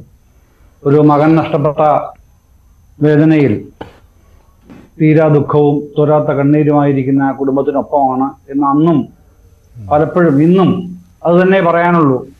തുടക്കത്തിൽ ആ മരിച്ച കുട്ടിക്ക്, അവർക്ക് നഷ്ടപ്പെട്ടു പോയ പ്രിയപുത്രന്, ആ മരണത്തിന് നീതി കിട്ടണം. അത് കൊലപാതകത്തിലേക്ക് നയിക്കുകയായിരുന്നോ മറ്റെന്തെങ്കിലും ആയിരുന്നോ എന്നൊക്കെയുള്ള കാര്യങ്ങൾ CBI അന്വേഷണത്തിലൂടെ പുറത്ത് വരണമല്ലോ. ഇനി ഏറ്റവും നന്നായി തന്നെ, ഏറ്റവും മികവോടുകൂടി അന്വേഷിക്കാൻ കഴിയുന്ന ഏജൻസിയെ തന്നെയാണ് ഏൽപ്പിച്ചിരിക്കുന്നത്. ആ ഏജൻസി ഗംഭീരമായി തന്നെ അത് അന്വേഷിക്കണം. ഒരു പഴുതുമില്ലാതെ അന്വേഷണം നടത്തി കുറ്റവാളികളെ പുറത്തു കൊണ്ടുവരിക തന്നെ വേണം എന്നുള്ള കാര്യത്തിൽ എനിക്കൊരു സംശയവുമില്ല. ഞാനത് ആവർത്തിച്ച് പലപ്പോഴും പറഞ്ഞിട്ടുണ്ട്. ഇപ്പോഴും അത് തന്നെയാണ് പറയാനുള്ളത്. നമ്മൾ ഈ CBI അന്വേഷണത്തിലെ അട്ടിമറിക്കപ്പെട്ടു എന്നുള്ള നിലയിലൊന്നും ഞാനതിനെ കരുതുന്ന ആളല്ല. വിജ്ഞാപനവുമായി ബന്ധപ്പെട്ട ചില കാര്യങ്ങൾ 9-ാം തീയതി ആണല്ലോ, മാർച്ച് 9-നാണല്ലോ അദ്ദേഹം അപേക്ഷ കൊടുക്കുന്നത്. സിദ്ധാർത്ഥൻ അത് CBI അന്വേഷണത്തിനായി ഉത്തരവിടുന്നു, നോട്ടിഫിക്കേഷൻ വരുന്നു. പിന്നീടാണ് അദ്ദേഹം പറഞ്ഞ ഈ പ്രൊഫോമയുടെ പ്രശ്നം ഉൾപ്പെടെയുള്ള ഡൽഹിക്ക് പോകേണ്ട കത്ത് കൊച്ചിക്ക് പോയതായിട്ടൊക്കെ അറിയുന്നതും ഒക്കെ. പിന്നീട് അതിന്റെ എക്സ്പ്ലനേഷൻ തരാനായിട്ട് ആഭ്യന്തര വകുപ്പ് ചുമതല മുഖ്യമന്ത്രി തന്നെയാണ് ഹോം സെക്രട്ടറിയോട് ആവശ്യപ്പെട്ടിട്ടുള്ളത്. അത് ഈ ഹോം സെക്രട്ടറി എന്തുകൊണ്ട് അറിഞ്ഞില്ല, അല്ലെങ്കിൽ എന്നൊക്കെ ഇവിടെ മറുപടി പറയാൻ കഴിയാത്തതുകൊണ്ട് ഞാൻ അതിന് മുതിരുന്നു. ശ്രീ ജയപ്രകാശ്, വിശദീകരണം, എക്സ്പ്ലനേഷൻ ചോദിച്ചിട്ടുള്ള കാര്യങ്ങൾ അങ്ങനെ തന്നെ വരേണ്ടതുമാണ്. ഏതായാലും അതിനുശേഷം CBIയിലേക്ക് അതിനകം തന്നെ വിജ്ഞാപനം പുറപ്പെടുവിച്ചപ്പോൾ തന്നെ CBIയുടെ കേരള ഘടകം ആ അന്വേഷണത്തിന് റിപ്പോർട്ട് CBI ഡയറക്ടർക്ക് അയച്ചു എന്നുമാണ് ഞാൻ മനസ്സിലാക്കുന്നത്. യെസ്, ശ്രീ ജയചന്ദ്രൻ, ഞാൻ താങ്കളിലേക്ക് മടങ്ങി വരാം. ഒരു ചെറിയ സാങ്കേതിക തടസ്സം അവിടെ ഉണ്ട്. ശ്രീ വസന്ത് തെങ്ങുംപള്ളി, ഇതിൽ നിന്ന് എന്തു മനസ്സിലാക്കണം? ഞാൻ ആ പിതാവിൻ്റെ വേദന എത്ര വലുതാണ് എന്ന് മനസ്സിലാക്കുന്നു. ഇതൊരു സാങ്കേതികമായ തടസ്സങ്ങൾ കൊണ്ട് സംഭവിച്ചതാണ് എന്നിനിയും കേരളം വിശ്വസിക്കുമോ? ഇതിനെതിരെ ഒരു ശക്തമായ നീക്കം ഇനിയെങ്കിലും എല്ലാ രാഷ്ട്രീയക്കാരുടെയും ഭാഗത്തുനിന്ന് വരേണ്ടതല്ലേ? മനു ഭരത്, വളരെ കൃത്യമാണ് അങ്ങയുടെ ചോദ്യം. നോക്കൂ, നമുക്ക് വൈകാരിക വിക്ഷോഭത്തോടു കൂടി അല്ലാതെ ഈ വിഷയത്തിൽ ഒരിക്കലും പ്രതികരിക്കാനാവില്ല. ഏറ്റവും ആദ്യം ന്യൂസ് 18 ഒരു ഉച്ച സമയത്ത് ഈ വാർത്ത ഏറിയുന്ന സമയത്ത് ചർച്ചയ്ക്ക് വിളിച്ച അന്ന് തൊട്ട് ഈ വിഷയത്തിൽ വിവിധ ചർച്ചകളിൽ പങ്കെടുക്കുന്ന ഒരാളുണ്ട്. ഒരു പിതാവ് തന്റെ മകനെ പ്രതീക്ഷ വെച്ച് അവന്റെ കരിയർ പടുത്തുയർത്താൻ വേണ്ടി വിദേശത്ത് പോയി അധ്വാനിക്കുക, അവിടെ തന്റെ ആയുസിന്റെ എന്താ പറയുന്നത് ഒരു പാതിയിലേറെ ചിലവിട്ട് സ്വന്തം മകനിൽ വലിയ പ്രതീക്ഷകളോടുകൂടി അയാളുടെ കരിയറും അധ്വാനിക്കണം. അങ്ങനെ പ്രതീക്ഷയോടുകൂടി വളർത്തിക്കൊണ്ടുവരുന്ന മകൻ ക്യാമ്പസിൽ പോകുന്നു, അവിടെ കലാകായിക പ്രവർത്തനങ്ങളിൽ ഏർപ്പെടുന്നു. അതുമായി ബന്ധപ്പെട്ട് ഒരുപാട് ആശ്ലേഷം അധ്യാപകരുണ്ടാകുന്നു, സുഹൃത്തുക്കൾ ഉണ്ടാകുന്നു. ഇതിലൊക്കെ സന്തോഷിച്ചിരിക്കുമ്പോൾ പെട്ടെന്ന് ഒരു ദിവസം നാട്ടിലെ ജന്മികൾ, നാട്ടിലെ തെമ്മാടികൾ, ഭൂഷ മാടമ്പികൾ, അങ്ങനെയുള്ള ഒരു പറ്റം കൂട്ടം വിദ്യാർത്ഥി സംഘടനയുടെ രാക്ഷസന്മാർ അവനെ വിചാരണ ചെയ്ത് കഴുവേറ്റി കളഞ്ഞു എന്ന് കേൾക്കുമ്പോൾ ഉണ്ടാവുന്ന വിഷമമുണ്ടല്ലോ, അതിനോട് എങ്ങനെ ഐക്യദാർഢ്യപ്പെടണമെന്ന് നമുക്കറിയില്ല. നോക്കൂ, ഈ കേസുമായി ബന്ധപ്പെട്ട് തുടക്കം തൊട്ടേ അട്ടിമറി വളരെ കൃത്യമായുണ്ട്. ആദ്യം 9 മണിക്ക് സിദ്ധാർത്ഥനെ ആശുപത്രിയിൽ കൊണ്ടുപോകുന്നതിന് ശേഷം അത് തൊട്ട് വൈകുന്നേരം വരെ ഇവർ പറയുന്നത് എന്താണ്? ഇത് ആത്മഹത്യയാണ് എന്നാണ്. FIR-ൽ പോലും ആത്മഹത്യയാണ് എന്നാണ്. റിമാൻഡ് റിപ്പോർട്ടിലാണ് കൊലപാതകത്തിന് സാധ്യതയുണ്ട് എന്ന് വിശദാംശം വരുന്നത്. അവിടെ തൊട്ടാണ് ഇത് അന്വേഷണത്തിലേക്ക് പോകുന്ന. ആ പിതാവ് നമ്മളോടൊപ്പം ചർച്ചയിലുണ്ട്. അദ്ദേഹമാണ് ഇത് കൊലപാതകമാണ് എന്ന് പൊതുസമൂഹത്തോട് വിളിച്ചു പറയുകയും അത് തെളിയിക്കാൻ അതിന്റെ പിറകെ നടക്കുകയും ചെയ്തു. ഇതൊരു പിതാവിന്റെ ജൽപ്പനം മാത്രമല്ല, മറിച്ച് ഒരു മകനെ നഷ്ടപ്പെട്ട പിതാവിന്റെ വ്യത മാത്രമല്ല, മറിച്ച് അതിന്റെ പിന്നിൽ യാഥാർത്ഥ്യമുണ്ടെന്ന് തെളിയിച്ചതിൽ മാധ്യമങ്ങളോ രാഷ്ട്രീയ കക്ഷികളോ അല്ല, മറിച്ച് അദ്ദേഹം തന്നെയാണ്. അതിൽ സംശയമൊന്നുമില്ല. അപ്പോ അന്ന് തൊട്ട് ഇതിൽ വളരെ കൃത്യമായ അട്ടിമറിയുണ്ട്. ഡീനിന്റെ നേതൃത്വത്തിൽ ഈ ബോഡി ആ മുറിയിൽ നിന്ന് മാറ്റിയതിനു ശേഷം അവിടെ കഴുകി വൃത്തിയാക്കി ബ്ലഡ് സ്റ്റെയിൻസ് അടക്കം എടുക്കുന്നതിന് മുമ്പ് വളരെ കൃത്യമായി ഡീൻ അവിടം കഴുകി വൃത്തിയാക്കുന്നതിന് മേധാവിത്വം വഹിച്ചു എന്നാണ് ഞങ്ങളുടെ ആരോപണം. നോക്കൂ, ഡീൻ വെറ്റിനറി സർവകലാശാലയിൽ വെറ്റിനറി വിഷയത്തിൽ ഡോക്ടറായിട്ടുള്ള ഒരാളാണ്. സ്വാഭാവികമായും എങ്ങനെ കഴുകണമെന്നും എങ്ങനെയാണ് തെളിവ് നശിപ്പിക്കേണ്ടതെന്നുള്ള വൈദ്യ പരിജ്ഞാനവും അതുമായി ബന്ധപ്പെട്ട സയന്റിഫിക് ഇൻഫർമേഷനും ഒക്കെ അദ്ദേഹത്തിന് ഉണ്ടാവുമല്ലോ. അത് അദ്ദേഹം ചെയ്തു എന്നതിൽ സംശയമൊന്നും വേണ്ട. അവിടെ തൊട്ട് അട്ടിമറി ഉണ്ടാവുകയാണ്. രണ്ടാമത്, അങ്ങ് ആദ്യമേ ചോദിച്ചില്ലേ, CBI അന്വേഷണത്തിന് പ്രഖ്യാപിച്ചു. എന്തുകൊണ്ടാണ് CBI അന്വേഷണം പ്രഖ്യാപിക്കുന്നത്? ഭാഗ്യവശാൽ അല്ലെങ്കിൽ നിർഭാഗ്യവശാൽ സിദ്ധാർത്ഥൻ പ്പെട്ടത് ഒരു ലോക്സഭാ തെരഞ്ഞെടുപ്പിന്റെ തൊട്ട് മുന്നോടിയായിട്ടാണ്. സർക്കാരിനെതിരായി ആന്റി ഇൻകംബൻസി അതിന്റെ പീക്കിൽ നിൽക്കുന്ന ഒരു സമയത്താണ്. അതുകൊണ്ട് പിണറായി വിജയന്റെ സർക്കാരിന് മറ്റൊരു ഓപ്ഷൻ ഉണ്ടായിരുന്നില്ല. അപ്പോൾ പെട്ടെന്ന് ചാടിക്കേറി CBI അന്വേഷണം പ്രഖ്യാപിച്ചില്ലായിരുന്നുവെങ്കിൽ ജനരോക്ഷം ആളിക്കെത്തുമെന്നും അത് സർക്കാരിനെതിരായി തിരിഞ്ഞുകൊത്തുമെന്നും വളരെ കൃത്യമായി അദ്ദേഹത്തിനും അദ്ദേഹത്തിന്റെ PR ഏജൻസികൾക്കും അറിയാമായിരുന്നു. അതേപടി അവർ നിർവഹിക്കുകയും ചെയ്തു. പക്ഷേ ഞങ്ങളടങ്ങുന്ന പ്രതിപക്ഷവും സിദ്ധാർത്ഥന്റെ പിതാവും കുടുംബവും സുഹൃത്തുക്കളും ഒക്കെ പ്രതീക്ഷിച്ചിരുന്നത് എന്താണ്? നമ്മൾ പ്രതീക്ഷിച്ചത് ഇതിൽ 1% ആത്മാർത്ഥത സർക്കാരിനുണ്ട്, ആഭ്യന്തര വകുപ്പ് മന്ത്രി അത് ഭരിക്കുന്ന മുഖ്യമന്ത്രിക്കുണ്ട് എന്നല്ലേ. പക്ഷേ അതിനുശേഷം പിന്നീട് ഇങ്ങോട്ട് അട്ടിമറികൾ ഉണ്ടാവുകയാണ്. CBI വന്നാൽ പോലും അന്വേഷിച്ച് തെളിയിക്കപ്പെടാൻ പാടില്ല. അങ്ങനെ തെളിയിക്കപ്പെടാൻ പാടില്ല എന്നുള്ള ഒരു വാശിയുള്ളത് കൊണ്ടാണ് ഇതുവരെ CBI അന്വേഷണത്തിന്റെ നോട്ടീസ് അയക്കാത്തവരാണോ മുഖ്യമന്ത്രിയുടെ ആഭ്യന്തര മന്ത്രാലയത്തിന്റെ ഓഫീസിൽ ഇരിക്കുന്നത്? CBI അന്വേഷണത്തിന് ആവശ്യപ്പെട്ട നോട്ടീസ് അയക്കേണ്ടത് CBI ആസ്ഥാനത്തേക്കല്ല, മറിച്ച് ഡൽഹി ആസ്ഥാനത്തേക്കാണ് എന്ന സാമാന്യ വിവരം, ഒരു ബേസിക് ഇൻഫർമേഷൻ അതില്ലാത്തവരാണോ ആഭ്യന്തര വകുപ്പിൽ ഇരിക്കുന്നത്? അങ്ങനെയാണെങ്കിൽ അവരെ ആ പണി നിന്ന് പിരിച്ചുവിട്ടിട്ട് മുഖ്യമന്ത്രിയുടെ പല്ലക്ക് ചുമക്കാൻ, അതാണല്ലോ പണി. മറ്റേ നവകേരള സദസ്സിന്റെ പല്ലക്കുണ്ടല്ലോ, അത് ചുമക്കാൻ ഏൽപ്പിച്ചുവിടണം. ആ പണിയിൽ അവർ ചെയ്യുന്നത്. ഞാൻ താങ്കളിലേക്ക് മടങ്ങി വരാം. ABVP നേതാവ് ശ്രീ ശ്യാംരാജ് കൂടി നമുക്കൊപ്പം ചേരുന്നുണ്ട്. ശ്രീ ശ്യാംരാജ്, ഇത് ക്യാമ്പസുകൾ നമ്മുടെ നാട്ടിൽ ഇങ്ങനെ അതിക്രൂരമായ ആക്രമണങ്ങൾക്കൊക്കെ വിധേയമാകുന്നു. സ്വാഭാവികമായും ഇതിൽ ABVP വളരെ ശക്തമായ നിലപാടെടുക്കുന്നുവെന്നൊക്കെ താങ്കൾക്ക് അവകാശപ്പെടാം. പക്ഷേ എങ്കിലും ഒരു CBI അന്വേഷണം ശക്തമായി വരാൻ എന്ത് സമ്മർദ്ദം ചെലുത്താനാകും ഒരു വിദ്യാർത്ഥി പ്രസ്ഥാനമെന്ന നിലയിൽ ABVPക്ക്? ഒന്ന്, ഞാൻ ABVPയിലും വർഷങ്ങൾക്ക് മുമ്പ് ABVPയുടെ സംസ്ഥാന സെക്രട്ടറിയും ദേശീയ സെക്രട്ടറിയുമായിട്ട് 4-5 വർഷം മുമ്പ് ഉണ്ടായിരുന്ന ആളാണ്. നിലവിൽ ഞാൻ യുവമോർച്ചയുടെ ദേശീയ സെക്രട്ടറിയാണ്. എന്തായാലും ഈ ക്യാമ്പസിന്റെ വിദ്യാർത്ഥി സംഘടനാ പ്രസ്ഥാനമായിട്ട് 10-15 വർഷത്തോളം പ്രവർത്തിച്ച ഒരാളെന്നുള്ള രീതിയിൽ തീർച്ചയായിട്ടും ഈ വിഷയമായിട്ട് ബന്ധപ്പെട്ട് സംസാരിക്കണം. അതിന് നിങ്ങൾ ചോദിച്ച ചോദ്യങ്ങൾക്ക് ഉത്തരങ്ങൾ പറയുവാൻ ഞാൻ ബാധ്യസ്ഥരുമാണ്. ഇത് കേവലമായിട്ട് ഒരു വിദ്യാർത്ഥി പ്രസ്ഥാനത്തിനോ യുവജന പ്രസ്ഥാനത്തിനോ അല്ലെങ്കിൽ കേന്ദ്രം ഭരിക്കുന്ന രാഷ്ട്രീയ പ്രസ്ഥാനത്തിനോ ഒക്കെ എന്ത് ചെയ്യാൻ വേണ്ടിയിട്ട് സാധിക്കും? തീർച്ചയായിട്ടും അതിന് ഉത്തരം പറയണം. പക്ഷെ അതിനു മുമ്പ് എന്തുകൊണ്ട് ഞങ്ങൾ ഇങ്ങനെ ഒരു സമ്മർദ്ദം ചെലുത്തേണ്ടി വരുന്നു എന്നുള്ള കാര്യം നമ്മളൊന്ന് ആലോചിക്കേണ്ടതായിട്ടുണ്ട്. നോക്കി, ഈ കേസിന്റെ തുടക്കം മുതൽ ഈ ഒരു ഇടതുപക്ഷത്തിന്റെ അവരുടെ വലിയ ഒരു എക്കോസിസ്റ്റം ഉണ്ട്. ആ എക്കോസിസ്റ്റം പൂർണ്ണമായിട്ട് സിദ്ധാർത്ഥനെ പോലെയുള്ള ആളുകളെ കൊല ചെയ്യാനും ആ കൊലപാതകത്തില് വളരെ സന്തോഷം കണ്ടെത്താനും അതിനുശേഷം അതിനെ മൂടി വെക്കാനും മനഃപൂർവ്വമായിട്ടുള്ള വലിയ ശ്രമങ്ങൾ നടത്തിയിട്ടുണ്ട്.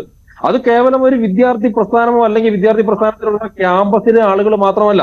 നോക്കൂ, സിദ്ധാർത്ഥന്റെ മരണം നടന്ന സമയത്ത് ഈ ചില ഇടതുപക്ഷ ബുദ്ധിജീവികൾ എന്ന് പറയുന്ന ആളുകളടക്കം അവർ വലിയൊരു നറേറ്റീവ് ഉണ്ടായി. ക്യാമ്പസിലെ റാഗിങ്ങിന് ഞങ്ങൾ എതിരാണ്, ക്യാമ്പസിൽ റാഗിങ് നടക്കാൻ വേണ്ടി പാടില്ല. അതായത് ഇടതുപക്ഷ വിദ്യാർത്ഥി സംഘടന, SFI വിദ്യാർത്ഥി സംഘടന എന്ന വിദ്യാർത്ഥി സംഘടന കേരളത്തിലെ നൂറുകണക്കിന് ക്യാമ്പസുകളിൽ വർഷങ്ങളായി നടത്തിക്കൊണ്ടിരിക്കുന്ന താലിബാനിസം, ആ താലിബാനിസത്തിന്റെ ഫലമായിട്ട് ഒരു ചെറുപ്പക്കാരൻ കൊല്ലപ്പെട്ടപ്പോ ആ വിഷയം പുറത്തറിഞ്ഞപ്പോൾ അവരുടെ ദൗർഭാഗ്യവശാലും ഈ പൊതുസമൂഹത്തിന് ഭാഗ്യവശാലും ആ വിഷയം പുറത്തറിഞ്ഞ സമയത്ത് അതിനെ എങ്ങനെയൊക്കെ മൂടി വെക്കാവോ ആ രീതിയിലെല്ലാം വളരെ ബുദ്ധിപരമായിട്ട് ഇവർ പറയുന്നത് റാഗിംഗ് ആണ്. നിങ്ങളെടുത്തു കേരളത്തിലെ പ്രധാനപ്പെട്ടിട്ടുള്ള ഇടതുപക്ഷ ജിഹുകളായിട്ടുള്ള മുഴുവൻ ആളുകളും തുടക്കത്തിൽ പറഞ്ഞത് ഇതൊരു റാഗിംഗ് ആണെന്നാണ്. കാരണം അവർക്ക് ഇത് SFIയുടെ തലയിൽ കെട്ടിവെക്കുന്നതിനപ്പുറത്തേക്ക് റാഗിംഗ് ആക്കി ഇതിനെ മാറ്റണം ഒന്നത്. അതിനുശേഷം ഈ അധ്യാപകർ, ഡീൻ അടക്കമുള്ള, അയാൾ അധ്യാപകൻ എന്ന് വിളിക്കാൻ ഞാൻ താല്പര്യപ്പെടുന്നില്ല, ഡീൻ അടക്കമുള്ള ആളുകൾ എന്താണ് ചെയ്തത്? ഈ കേസ് എങ്ങനെയെല്ലാം തേച്ചു മാറ്റി കളയാവോ അങ്ങനെയെല്ലാം തേച്ചു മാറ്റുക തന്നെ ചെയ്തു. ഒരു വീഡിയോ നിങ്ങൾക്കെല്ലാം കിട്ടിയിട്ടുണ്ടാവും എന്ന് ഞാൻ കരുതുന്നു, ഞങ്ങളൊക്കെ കാണിക്കുകയുണ്ടായി. ഈ വിഷയം പുറത്തു പറയരുത്. സിദ്ധാർത്ഥന്റെ മരണശേഷമുള്ള അനുസ്മരണത്തിലാണെന്നാണ് എന്റെ ഓർമ്മ. ആ സമയത്ത് ഈ ഡീൻ പറയുകയാണ് ഈ വിഷയം പുറത്ത് പറയരുതെന്ന്. ഞങ്ങൾ തന്നെ ഈ സിദ്ധാർത്ഥന്റെ വിഷയമായിട്ട്, ഈ മരണവുമായിട്ട് ബന്ധപ്പെട്ട് എത്രയോ വിദ്യാർത്ഥികളെ നേരിട്ട് ബന്ധപ്പെടാൻ ശ്രമിക്കുമ്പോഴും പല വിദ്യാർത്ഥികളുമായിട്ട് ഞങ്ങൾ ബന്ധപ്പെട്ടു.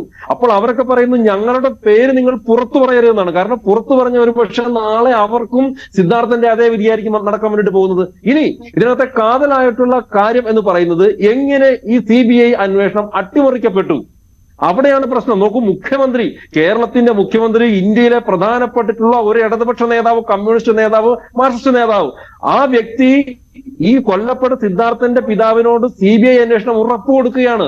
ഇടതുപക്ഷ ഒരു തുടർച്ചയെന്നുള്ള ഇടതുപക്ഷത്തിന്റെ ജിഹുകളല്ല ഇതെല്ലാം കൊണ്ടാടി.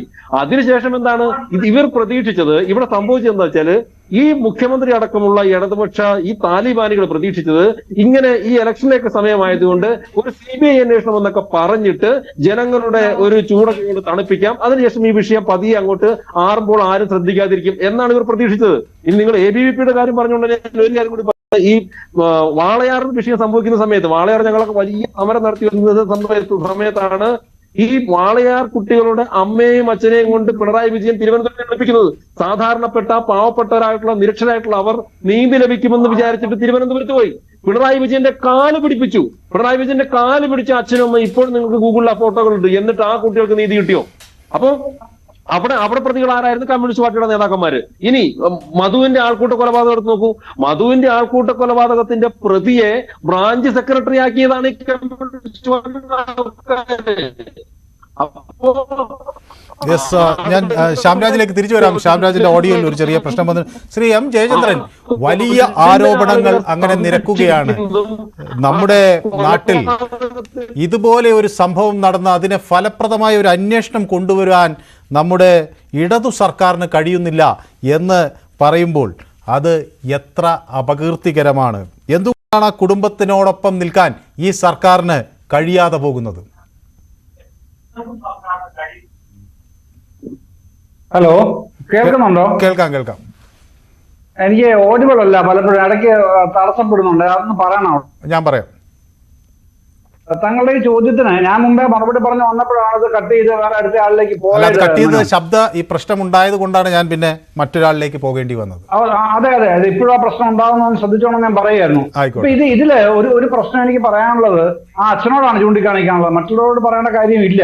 അച്ഛനോടടക്കം ഞാൻ ചൂണ്ടിക്കാണിക്കുകയാണ്. അല്ല, അച്ഛൻ പക്ഷേ അത് സിദ്ധാർത്ഥിന്റെ അച്ഛൻ നമുക്ക് കുറച്ച് സമയം ചെലവഴിക്കാമെന്ന് പറഞ്ഞു. ഞാനും അതുകൊണ്ട് അദ്ദേഹത്തോട് കുറച്ച് സമയം ഇരുന്നാൽ മതി എന്ന് പറഞ്ഞു. കാരണം 41ാം ദിവസമാണല്ലോ വേദന നമുക്ക്. പ്രതീക്ഷയിലാണ് പറഞ്ഞത്. എങ്കിലും പറയാം, ഈ CBI അന്വേഷണം 9-ാം തീയതി പ്രഖ്യാപിച്ചു. അതിനുശേഷം പിന്നീട് അദ്ദേഹം ഈ ചർച്ചയിൽ തന്നെ ചോദിച്ചല്ലോ, ആശ്രയെ അറസ്റ്റ് ചെയ്തില്ല, പെൺകുട്ടികളെ അറസ്റ്റ് ചെയ്തില്ല, അത്തരം കാര്യങ്ങളൊക്കെയാണ് ചോദിച്ചത്. കഴിയില്ല സർ, അങ്ങനെ അറസ്റ്റ് ചെയ്യാൻ കഴിയില്ല. കാരണം പിന്നെ ഈ CBIക്ക് കേസ് വിട്ട് കഴിഞ്ഞാൽ പിന്നെ ആരെങ്കിലും അറസ്റ്റ് ചെയ്യുന്ന ഒരു നടപടി ഇല്ല.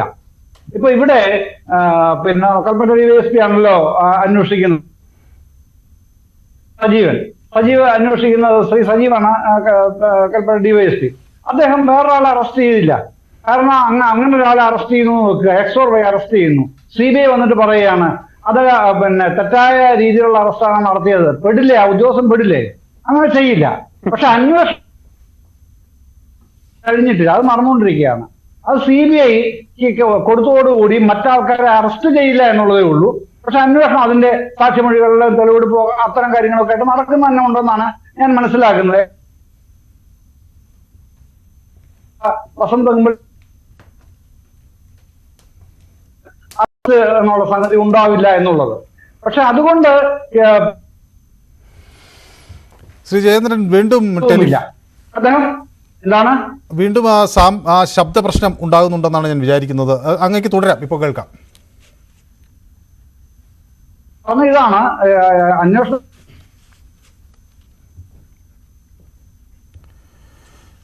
യെസ്, അവിടെ ഒരു സാങ്കേതിക തടസ്സം ഉണ്ട് എന്നത് തന്നെയാണ് ശ്രീ M ജയചന്ദ്രൻ അതിൽ നിന്ന് വ്യക്തമാകുന്നത്. ഏതായാലും ഞാൻ ഒന്നുകൂടി ശ്രീ വസന്ത് തെങ്ങുംപള്ളിയിലേക്ക് പോവുകയാണ്. ശ്രീ വസന്ത്, ഒരു കാര്യക്ഷമമായ ഒരു അന്വേഷണം CBIയുടെ ഭാഗത്തുനിന്ന് ഉണ്ടാകും എന്ന് ഇനിയും നമുക്ക് ഒരു വിശ്വാസം ഉണ്ടോ? അതോ നേരത്തെ പല ഘട്ടത്തിലും കോൺഗ്രസ്സൊക്കെ ആരോപിച്ചിരുന്നതാണ് ഇത് പരസ്പരം ഒരു ഒത്തുകളിയും ധാരണയുമായി ഇത് അവസാനിച്ചു പോകും എന്ന്. അങ്ങനെ ഭയക്കേണ്ട സാഹചര്യം ഉണ്ടോ? അല്ല, അങ്ങനെ ഉണ്ടായാൽ ഈ പിതാവിന്റെ അടക്കം ഒരുപാട് വിദ്യാർത്ഥികളെ ക്യാമ്പസിലേക്ക് പറഞ്ഞു വിടുന്ന പിതാക്കന്മാരുടെ മാതാപിതാക്കളുടെ ശാപത്തിന്റെ ഇടുത്തി ഈ സെറ്റിൽമെന്റ് രാഷ്ട്രീയം കളിക്കുന്നവരുടെ തലയ്ക്ക് മേലെ ഉണ്ടാവുമെന്നേ പറയാനുള്ളൂ. നോക്കൂ, ഒരു അഭിഭാഷകൻ എന്നുള്ള നിലയിൽ ഞാൻ മനസ്സിലാക്കുന്നത് CBIക്ക് ഈ കേസ് വളരെ ബുദ്ധിമുട്ടേറിയതാണ്. കാരണം CBI എന്നല്ല, ഇനി ഏത് ഏജൻസി വന്നാലും അവരെ സംബന്ധിച്ച് വളരെ ബുദ്ധിമുട്ടായിരിക്കും അന്വേഷണം മുമ്പോട്ട് കൊണ്ടുപോവുക. കാര്യം പ്രാഥമികമായി കിട്ടേണ്ട എല്ലാ തെളിവുകളും ഇവർ നിക്ഷേപിച്ചിട്ടുണ്ട്. അതിൽ സംശയമൊന്നും വേണ്ട. അതാണ് ഞാൻ പറഞ്ഞത്, ബ്ലഡ് സ്റ്റെയിൻ എടുക്കുന്നതിന് മുമ്പ് തന്നെ അവിടെ കഴുകി വൃത്തിയാക്കി കളഞ്ഞു. രണ്ടാമതായി അവിടെ നിന്ന് കിട്ടേണ്ട സാക്ഷിമൊഴികളാണ് എല്ലാ കുട്ടികളെയും പേടിപ്പിച്ചു വരുന്നത്. എന്തിനേറെ പറയുന്നു, മരിച്ചുപോയ സിദ്ധാർത്ഥൻ മരിച്ചതിന്റെ പിറ്റേന്ന് പരാതി കിട്ടുന്നു, അതിന്റെ പിറ്റേന്ന് ഒപ്പിടുന്നു. അതിൽ ഒപ്പിട്ട അധ്യാപിക ഉണ്ടല്ലോ, ആ അധ്യാപികയൊക്കെ നമ്മൾ വണങ്ങണം. അത്രമാത്രം നീച പ്രവർത്തി ചെയ്യുന്ന അധ്യാപകരൊക്കെ ഇന്ന് കോളേജുകളിൽ ഉണ്ടല്ലോ, ക്യാമ്പസുകളിൽ ഉണ്ടല്ലോ എന്ന് നമ്മൾ ഓർക്കുകയാണ്. അവർ ഒപ്പിട്ടിരിക്കുകയാണ്. നല്ല നടപ്പല്ല സിദ്ധാർത്ഥന്റേത് എന്ന് പറഞ്ഞുകൊണ്ട് ഇവർ ഒപ്പിട്ട് കൊടുത്തിരിക്കുകയാണ്. അതായത് ഇവർക്കൊരു ഡിഫൻസ് ഉണ്ടാക്കാൻ വേണ്ടി അയാളെ കൊല ചെയ്ത ശേഷം അതിനുശേഷം ഇയാൾ നല്ല നടപ്പുകാരനായിരുന്നില്ല എന്ന രീതിയിൽ പ്രചരിപ്പിക്കാൻ വേണ്ടി SFIക്ക് ഡിഫൻസ് ഉണ്ടാക്കാൻ വേണ്ടി അവിടുത്തെ അധ്യാപകർ കൂട്ടുനിന്നു. നമ്മൾ കണ്ടല്ലേ ശ്രീ മനു, എത്ര നീചമാണ് ഒരാളെ കൊല്ലുക. ഇതിൽ കൊലപാതകം മാത്രമല്ലല്ലോ ഉണ്ടാവുന്നത്. ഇതിൽ ഒന്നാമതായി ഒരാളെ ആൾക്കൂട്ട വിചാരണ നടത്തുന്നു. എന്തിന്റെ പേരിലാണ്? അവിടെ ഉണ്ടായ ഒരു വാലന്റൈൻസ് ഡേയുമായി ബന്ധപ്പെട്ടുള്ള പ്രശ്നങ്ങൾ. എന്താണ് ഈ സഹാക്കന്മാർ പാടി നടക്കുന്ന പാട്ട്? 2 പാട്ടുണ്ട്. ഒന്നാമത്തെ പാട്ട് ഏതാണ്? പ്രേമമായിരുന്നെന്നിൽ സഹാവെ പേടിയായിരുന്നെന്നും പറഞ്ഞിടാൻ. പ്രണയിച്ചാൽ ആ പ്രണയം തുറന്നു പറഞ്ഞാൽ, ഒരാൾക്ക് പ്രണയം ഒരാളോട് തോന്നിപ്പോയാൽ അതിന്റെ പേരിൽ ആൾക്കൂട്ട വിചാരണ നടത്തുന്ന കൂട്ടമാണ് ഈ പാട്ട് പാടുന്നത്. നമുക്കത് തെളിഞ്ഞില്ലേ? രണ്ടാമതായി ഇവർ പാടുന്ന മറ്റൊരു പാട്ടുണ്ടല്ലോ, മറ്റേ നമ്മുടെ കാട്ടാക്കടയിലെ കവി ഉണ്ടല്ലോ, പ്രശസ്തനായ കവി, അദ്ദേഹം പാടുന്ന ഒരു പാട്ടുണ്ടല്ലോ. ഏതാ പാട്ട്? മനുഷ്യനാവണം എന്നുള്ള പാട്ടില്ലേ? മനുഷ്യനാവണം എന്നുള്ള പാട്ട് ഒരു സബ്വൂഫർ കിട്ടാവുന്ന അത്രയും വലിയ ശബ്ദത്തിൽ വെച്ച് ആശ്രയം കൂട്ടരെ പിടിച്ചിരുത്തി ഏതെങ്കിലും ഒരു സ്റ്റേഡിയത്തിൽ കൊണ്ടുവന്നിരുത്തിട്ട് ഇവരെ ഇത് കേൾപ്പിച്ച് പഠിപ്പിക്കണം. ഒരു മനസാക്ഷി വേണ്ടേ? മനുഷ്യത്വം വേണ്ടേ ഇവന്മാർക്ക്? എന്ത് വൃത്തിയാണ് കാണിച്ചു കൂട്ടുന്നത്? ഞാൻ ചോദിക്കട്ടെ, ആർഷോയ്ക്ക് എതിരായി അന്വേഷണം വരണം, അല്ലെങ്കിൽ ആർഷോയ്ക്ക് ഇതിൽ പങ്കുണ്ട് എന്ന് അദ്ദേഹത്തിന്റെ പിതാവ് പറയുമ്പോൾ നമുക്കത് അഡ്മിറ്റ് ചെയ്യാതിരിക്കാൻ പറ്റില്ല. കാരണം CBI അന്വേഷണത്തെ പോലും സംസ്ഥാന സർക്കാർ പ്രത്യേകിച്ച് ഇത്രയും ആന്റി ഇൻകൺവെൻസിയിൽ നിൽക്കുന്ന ഒരു സമയത്ത്, ഇലക്ഷൻ പോലെ അതിനിർണായകമായ ഒരു സമയത്ത് അട്ടിമറിക്കാൻ ശ്രമിക്കുന്നുണ്ടെങ്കിൽ അത് പൂക്കോട്ട് ക്യാമ്പസിൽ ഏതെങ്കിലും SFIയുടെ യൂണിറ്റ് സെക്രട്ടറിക്ക് വേണ്ടി ആയിരിക്കും എന്ന് പറഞ്ഞാൽ നമുക്കത് വിശ്വസിക്കാൻ പറ്റുമോ മനു? അതിനുവേണ്ടി SFIയുടെ പൂക്കോട് ക്യാമ്പസിലെ ഒരു യൂണിറ്റ് സെക്രട്ടറി അല്ലെങ്കിൽ യൂണിയന്റെ പ്രസിഡന്റിനെ സംരക്ഷിക്കാൻ വേണ്ടിയാണ് CBI അന്വേഷണത്തെ അട്ടിമറിക്കാൻ സംസ്ഥാന സർക്കാർ നേരിട്ട് ശ്രമിക്കുന്നത്. പ്രത്യേകിച്ച് ലോക്സഭാ തെരഞ്ഞെടുപ്പിന്റെ 14ാമത്തെ മണിക്കൂറിൽ സ്വന്തം ചിഹ്നം പോലും നഷ്ടപ്പെടാതിരിക്കാൻ വേണ്ടി മത്സരിക്കുന്ന ഒരു പാർട്ടി, ആ പാർട്ടിയുടെ നേതാവ് ശ്രമിക്കുന്നത് ഏതെങ്കിലും ഒരു യൂണിറ്റ് സെക്രട്ടറിയെ സംരക്ഷിക്കാൻ വേണ്ടിയാണ് എന്ന് പറഞ്ഞാൽ നമുക്ക് വിശ്വസിക്കാൻ പറ്റില്ലല്ലോ. അത് അതേപടി വിഴുങ്ങാൻ, ആ ക്യാപ്ഷൻ വിഴുങ്ങാൻ നമുക്ക് പറ്റില്ല. അതുകൊണ്ടാണ് ഇതിൽ SFIയുടെ ജില്ലാ കമ്മിറ്റിക്കും DYFIയുടെ അടക്കം ജില്ലാ സംസ്ഥാന കമ്മിറ്റികൾക്കും പങ്കുണ്ടോ എന്ന അന്വേഷണം കൂടി ഇതിന്റെ പരിധിയിലേക്ക് വരണമെന്ന് അദ്ദേഹം പറയുമ്പോൾ നമ്മൾ അതിനോട് താതാമ്യപ്പെടുന്നത്, അത് നമ്മുടെ കൂടി ആവശ്യമാവുന്നത്, പ്രതിപക്ഷത്തിന്റെ കൂടി ആവശ്യമാവുന്നത്, സ്വാഭാവികമായും അന്വേഷണം വരണ്ടേ? ഇപ്പോ ആർക്കാണ് SFI നിയന്ത്രിക്കേണ്ട ആരാണ് എന്നാണല്ലോ മനു അടക്കം ചോദിക്കുന്നത്. ആർക്കാ നിയന്ത്രിക്കാൻ പറ്റുന്നത് ആദ്യം സംസ്ഥാന സെക്രട്ടറിക്കാണ്. സംസ്ഥാന സെക്രട്ടറി എന്റെ സ്നേഹിതനാണ്, ഒരുപാട് ചർച്ചകളിൽ ഞങ്ങൾ ഒരുമിച്ചിരുന്നിട്ടുള്ളവരാണ്. പക്ഷെ നോക്കൂ, അദ്ദേഹം എത്രയോ ക്രിമിനൽ കേസുകളിലെ പ്രതിയാണ്. ഞാനും ശ്യാംരാജും ഒക്കെ സംഘടനാ പ്രവർത്തനത്തിന്റെ ഭാഗമായി 10ഓ 20ഓ കേസുകളിൽ പ്രതികളായിരിക്കും. ഞങ്ങൾക്കൊക്കെ എതിരെ ഉള്ളത് PDPP കേസുകളാണ്. അല്ലാതെ ഞങ്ങൾ ആരും ഏതെങ്കിലും സഹപാഠിയെ ദിവസങ്ങളോളം ക്യാമ്പസിലെ ഹോസ്റ്റൽ മുറിയിൽ കൊണ്ടുപോയിട്ട് വിചാരണ ചെയ്തതിന്റെ കേസിലെ പ്രതിയല്ല. ഞങ്ങൾ ആരും ഒരു SC/ST-കാരിയായിട്ടുള്ള സഹപ്രവർത്തകയെ, സ്വന്തം മുന്നണിയിലെ വിദ്യാർത്ഥി മുന്നണിയിലെ സഹപ്രവർത്തകയോട് തന്തയില്ലാത്ത കൊച്ചിനെ ഉണ്ടാക്കി തരും എന്ന് പറഞ്ഞ കേസിലെ പ്രതികളല്ല. നോക്കൂ, അങ്ങനെയുള്ളവരാണ് സംഘടനയെ നയിക്കുന്നത്. അപ്പൊ അവർക്ക് എങ്ങനെ തിരിഞ്ഞു നിന്നിട്ട് ഈ താഴെ തട്ടിലേക്ക്, ജില്ലാ ഘടകത്തിലേക്ക്, ലോക്കൽ ഘടകത്തിലേക്ക് ഇത് നിങ്ങൾ നല്ല നടപ്പ് നടത്തണം എന്ന് പറയാൻ പറ്റുമോ? വിചാരണ കൊലപാതകമാണ്, ആൾക്കൂട്ട വിചാരണയാണ് നടന്നത്. ഉത്തരേന്ത്യയിൽ നടക്കുമ്പോൾ മാത്രം അതിനെതിരെ ഐക്യദാർഢ്യ സദസ്സ് നടത്തുന്ന, അതിനെതിരെ ജനകീയ പ്രക്ഷോഭങ്ങൾക്ക് നേതൃത്വം കൊടുക്കുന്ന SFIയും DYFIയും അവരുടെ തട്ടകത്തിൽ, കേരളത്തിൽ, അവരുടെ സ്വന്തം ക്യാമ്പസുകളിൽ, അവരുടെ ഇടിമുറികളിൽ നടത്തുന്ന അതിനേക്കാൾ നീചമായ ആൾക്കൂട്ട വിചാരണയല്ലേ? ആൾക്കൂട്ട വിചാരണ നടത്തുന്നു, അതിന്റെ പേരിൽ ഒരാളെ കൊല്ലുന്നു എന്നാണ് നമ്മുടെ ആരോപണം.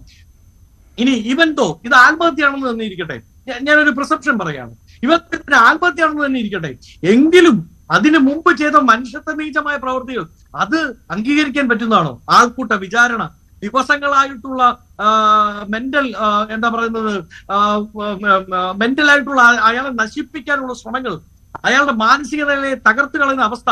അയാൾ തിരിച്ചു വീട്ടിലേക്ക് പോകണം. ഈ സിദ്ധാർത്ഥൻ തിരിച്ചു വീട്ടിലേക്ക് പോകുമ്പോ അയാൾ പോകാൻ കയറിയ വണ്ടിയിൽ നിന്ന് നിനക്ക് പ്രശ്നമൊന്നുമില്ല, വരൂ, തിരിച്ചു വരൂ, മടങ്ങി വരൂ, ഞാനത് നോക്കിക്കോളാം എന്ന് പറഞ്ഞ് വിളിച്ചുകൊണ്ട് വന്ന സഹപാഠിയെ പറ്റി അന്വേഷണം നടക്കണ്ടേ? കൊലക്കളത്തിലേക്ക് കൊണ്ടുപോയി കൊടുത്തത് അറിഞ്ഞുകൊണ്ടാണോ എന്ന് അന്വേഷിക്കണ്ടേ? ഇപ്പോ ശ്രീ MM മണിയുടെ, ഞാൻ വളരെ കൃത്യമായി വിത്ത് ഓൾ പൊളിറ്റിക്കൽ റെസ്പോൺസിബിലിറ്റിയാണ് ഞാൻ പറയുന്നത്, ശ്രീ MM മണിയുടെ ഇടുക്കിയിലെ പാറമടയിൽ പോയി ഒളിച്ചിരിക്കുന്ന വിദ്യാർത്ഥിയെ പറ്റി അന്വേഷിക്കണ്ടേ? എന്താണ് അതിലേക്ക് അന്വേഷണം പോകാത്തത്? സിദ്ധാർത്ഥന്റെ അമ്മ പറഞ്ഞില്ലേ, ഞാൻ വിളിച്ചു ചോദിക്കുമ്പോ അവന്റെ റൂംമേറ്റ് ആയിരുന്ന അയാൾ പറഞ്ഞു യാതൊരു പ്രശ്നമില്ല, അതുകൊണ്ടാണ് ഞങ്ങൾ അന്വേഷിക്കാതിരുന്നത്. ഒരുപക്ഷെ ആ റൂംമേറ്റ് മൊഴിഞ്ഞിരുന്നെങ്കിൽ, മൊഴിയുണ്ടെന്നേ, ബാത്റൂമിൽ കയറുമ്പോ ഫോൺ എടുത്തോണ്ട് പോയിട്ട് മെസ്സേജ് പോരെ, അമ്മ ഇങ്ങനെ ഒരു പ്രശ്നമുണ്ട്, നിങ്ങൾ ഇവിടെ വന്ന് നോക്കണം എന്ന് പറഞ്ഞിരുന്നെങ്കിൽ സിദ്ധാർത്ഥൻ ഒരുപക്ഷെ ഇന്ന് ഒരു ആൾക്കൂട്ട വിചാരണ നേരിട്ടതിന്റെ രക്തസാക്ഷി എന്താ പറയുന്നത്, ഒരു സർവൈവറായി നമ്മുടെ കൂടെ ഉണ്ടാകുമായിരുന്നു. ഒരുപക്ഷെ ഈ ചർച്ചയിലെങ്കിലും ഉണ്ടാകുമായിരുന്നു. ഒരു മനുഷ്യനെ നിഷ്ഠൂരമായി, നീചമായി ആൾക്കൂട്ട വിചാരണ നടത്തി, രാജ്യത്ത് ഒരിടത്തും കേട്ടിട്ടില്ലാത്ത രീതിയിൽ ആൾക്കൂട്ട വിചാരണ നടത്തി. ആരാണ് നോക്കി? SFIയുടെ അവിടുത്തെ യൂണിറ്റ് കമ്മിറ്റി അംഗങ്ങളും ബോധമില്ലാത്ത പിള്ളേർ സെറ്റൊന്നുമല്ലല്ലോ, 10ാം ക്ലാസ്സിലോ 12ാം ക്ലാസ്സിലോ പഠിക്കുന്നവരല്ലല്ലോ, വെറ്റിനറി സർവകലാശാലയിൽ പഠിക്കുന്നവരാണ്. ഇവന്മാരൊക്കെ പഠിച്ചിറങ്ങിയ നാളത്തെ ഡോക്ടർമാരാണ്. മൃഗ ഡോക്ടർ ആയിക്കോട്ടെ, മനുഷ്യ ഡോക്ടറല്ല, മൃഗ ഡോക്ടർ ആയിക്കോട്ടെ. ഈ മൃഗങ്ങളെയൊക്കെ ചികിത്സിക്കാനുള്ള മനുഷ്യത്വമെങ്കിലും ഇവന്മാർക്ക് ഉണ്ടാവുന്നു. യെസ്, ഞാൻ താങ്കളിലേക്ക് മടങ്ങി വരാം. ശ്യാംരാജ്, സർവകലാശാലകൾ കുറെ കൂടി കാര്യക്ഷമമായ വിദ്യാഭ്യാസം അല്ലെങ്കിൽ അത്തരം കാര്യങ്ങളുമായി ബന്ധപ്പെട്ട കേന്ദ്രങ്ങളായി മാറണം എന്ന വലിയ കാഴ്ചപ്പാട് നമ്മുടെ രാജ്യത്തിനുണ്ട്. വലിയ സംവാദങ്ങളും ചർച്ചകളും അതുപോലെയൊക്കെ നടക്കേണ്ട ഇടങ്ങളാണ് വിദ്യാഭ്യാസ കേന്ദ്രങ്ങൾ. അവിടെയാണ് ഇടിമുറികൾ സജ്ജമാകുന്നത്. ഇത് മാറ്റാനുള്ള ഉത്തരവാദിത്വം എല്ലാ രാഷ്ട്രീയ കക്ഷികൾക്കും ഒരുപോലെയാണ്. പക്ഷേ പലപ്പോഴും ഇത് കണ്ടില്ലെന്ന് നടിക്കപ്പെടുന്ന സാഹചര്യം നമ്മുടെ നാട്ടിലുണ്ട്. നേതൃത്വം അതിനൊക്കെ അനുമതി കൊടുക്കുന്നു. അതിലേറ്റവും ഒടുവിലത്തെ ഉദാഹരണമാണ് ഈ 21-കാരൻ നേരിട്ട ഈ ക്രൂരത. ഇനി എന്തു മാറ്റം ഈ ഗവർണറുടെ നേതൃത്വത്തിലുള്ള അന്വേഷണ കമ്മീഷൻ കണ്ടെത്തിയാൽ ഉണ്ടാകുമെന്നാണ് ഈ ജനം കരുതേണ്ടത്? അതിനകത്ത് എല്ലാ ക്യാമ്പസുകളും അല്ലെങ്കിൽ എല്ലാ വിദ്യാർത്ഥി സംഘടനകളൊന്നും അടച്ചു പറയുന്നതിനകത്ത് ഒരു തെറ്റുണ്ട്. കാരണം നോക്കൂ, ഇന്ത്യയിലെ എല്ലാ സംസ്ഥാനങ്ങളിലും വിദ്യാർത്ഥി സംഘടനകൾ പ്രവർത്തിക്കുന്നുണ്ട്. നമ്മളൊക്കെ നിരവധി വർഷങ്ങളായിട്ട് പ്രവർത്തിച്ചതാണ്. പക്ഷെ കേരളത്തിലെ ക്യാമ്പസുകളിൽ മാത്രം എന്താ ഇങ്ങനെ ഉണ്ടാകുന്നു? ഞാൻ പല ചാനൽ ചർച്ചകളിൽ ഈ വിഷയമായിട്ട് ബന്ധപ്പെട്ടിട്ട് പറഞ്ഞിട്ടുള്ള ഒരു കാര്യമാണ്. കൊച്ചിൻ യൂണിവേഴ്സിറ്റിയിൽ ഞാൻ പഠിക്കുന്ന സമയത്ത് ഞാനവിടെ ഇലക്ടഡ് സെനറ്റ് മെമ്പർ ആയിരുന്നു. അപ്പൊ ആ സമയത്ത് ഞാൻ ക്യാമ്പസിലോട്ട് വന്ന സമയത്ത് ഇലക്ടഡ് സെനറ്റ് മെമ്പറാണ്, ABVPയുടെ സംസ്ഥാന ജോയിന്റ് സെക്രട്ടറിയുമായിരുന്നു. അപ്പൊ ആ സമയത്ത് ഞാൻ ക്യാമ്പസിൽ വന്ന സമയത്ത് അവിടുത്തെ SFI പ്രവർത്തകർ ആദ്യം പറഞ്ഞത് പോസ്റ്റ് മെട്രിക് ഹോസ്റ്റലിൽ കയറിയ ശ്യാമിന്റെ കാല് തല്ലിയൊടിക്കുന്നു. അപ്പൊ ഇവരുടെ ഒരു വാചകം തന്നെ എടുത്തിട്ട് പ്രതിരോധം തെറ്റല്ലാത്തത് കൊണ്ട് ഞാൻ ഇവരോട് കണ്ട രീതിയിലും കണ്ട് സംസാരിച്ചത് കൊണ്ട് പിന്നെ ഇവർക്ക് അങ്ങനെയൊന്നും നടന്നില്ല. അത് എല്ലാവരെ കൊണ്ട് സാധിക്കുന്ന ഒരു കാര്യവുമല്ല. അപ്പോൾ സാധാരണ ഒരു ക്യാമ്പസിൽ നടന്നിട്ടുള്ള ഞാൻ അനുഭവപ്പെട്ടിട്ടുള്ള ഒരു വിഷയത്തെ കുറിച്ചിട്ടാണ് ഞാൻ പറയുന്നത്. കേരളത്തിലെ ക്യാമ്പസ് SFI അല്ലാതെ മറ്റേത് വിദ്യാർത്ഥി പ്രസ്ഥാനത്തിൽ പ്രവർത്തിച്ച ഒരാൾ, ഒരു മിനിമം ചുമതലയിൽ പ്രവർത്തിച്ച ഒരാളാണെങ്കിലും ഒന്നല്ലെങ്കിൽ മറ്റൊരു തരത്തിൽ ഈ താലിബാനികളുടെ അക്രമത്തിന് ഇരയല്ലാത്ത, അല്ലെങ്കിൽ അവരുടെ ഭീഷണിക്ക് ഇരകളല്ലാത്ത ആളുകളില്ല. അപ്പൊ ഇത് സ്പെസിഫിക് ആയിട്ട് തന്നെ പറയണം. കേരളത്തിലെ ക്യാമ്പസുകളുടെ പ്രശ്നമല്ല, കേരളത്തിലെ വിദ്യാർത്ഥി സംഘടനകളുടെ പ്രശ്നമല്ല, ഇടത് വിദ്യാർത്ഥി പ്രസ്ഥാനമായിട്ടുള്ള SFIയുടെ പ്രശ്നമാണ്. അവരാണ് കേരളത്തിലെ കലാലയങ്ങൾ ഇങ്ങനെ ആക്കുന്നത്. ഇപ്പൊ ഈ പൂക്കോട് ക്യാമ്പസ് തന്നെ നോക്കൂ, അവിടെ മറ്റൊരു വിദ്യാർത്ഥി പ്രസ്ഥാനത്തിന് അവിടെ യാതൊരുവിധ പ്രാധാന്യവുമില്ല. മറ്റൊരു വിദ്യാർത്ഥി പ്രസ്ഥാനത്തിന് ആളാണെന്ന് പറയാൻ വേണ്ടി പോലും സാധിക്കില്ല. ഇത് കേവലം പൂക്കോട് ക്യാമ്പസിൽ മാത്രമല്ല, നമ്മൾ ഇപ്പോൾ എല്ലാ കാലഘട്ടത്തിലും ഈ ക്യാമ്പസ് സെലക്ഷനൊക്കെ വരുന്ന സമയത്ത് റിസൾട്ട് വരുമ്പോഴത്തേക്ക് SFIയുടെയും അതോടൊപ്പം തന്നെ ഈ ഇടതുപക്ഷത്തിന്റെ ആളുകളൊക്കെ വളരെ അഭിമാനപൂർവ്വം പറയുന്നത് കേൾക്കാം, ക്യാമ്പസിൽ ഏകപക്ഷീയമായി ജയിച്ചു. അത് ഈ താലിബാനികളാണ്. ഇപ്പൊ താലിബാനിലെ, അഫ്ഗാനിസ്ഥാനിലെ താലിബാനികളെ പറയാണ് ഇവിടെ ഞങ്ങൾ മാത്രമേ ഉള്ളൂ, ഞങ്ങളുടെ ഭരണമാണ് എന്ന അഭിമാനത്തോടെ പറഞ്ഞാൽ അവിടെ ജനാധിപത്യമില്ല, താലിബാനിസമാണ്.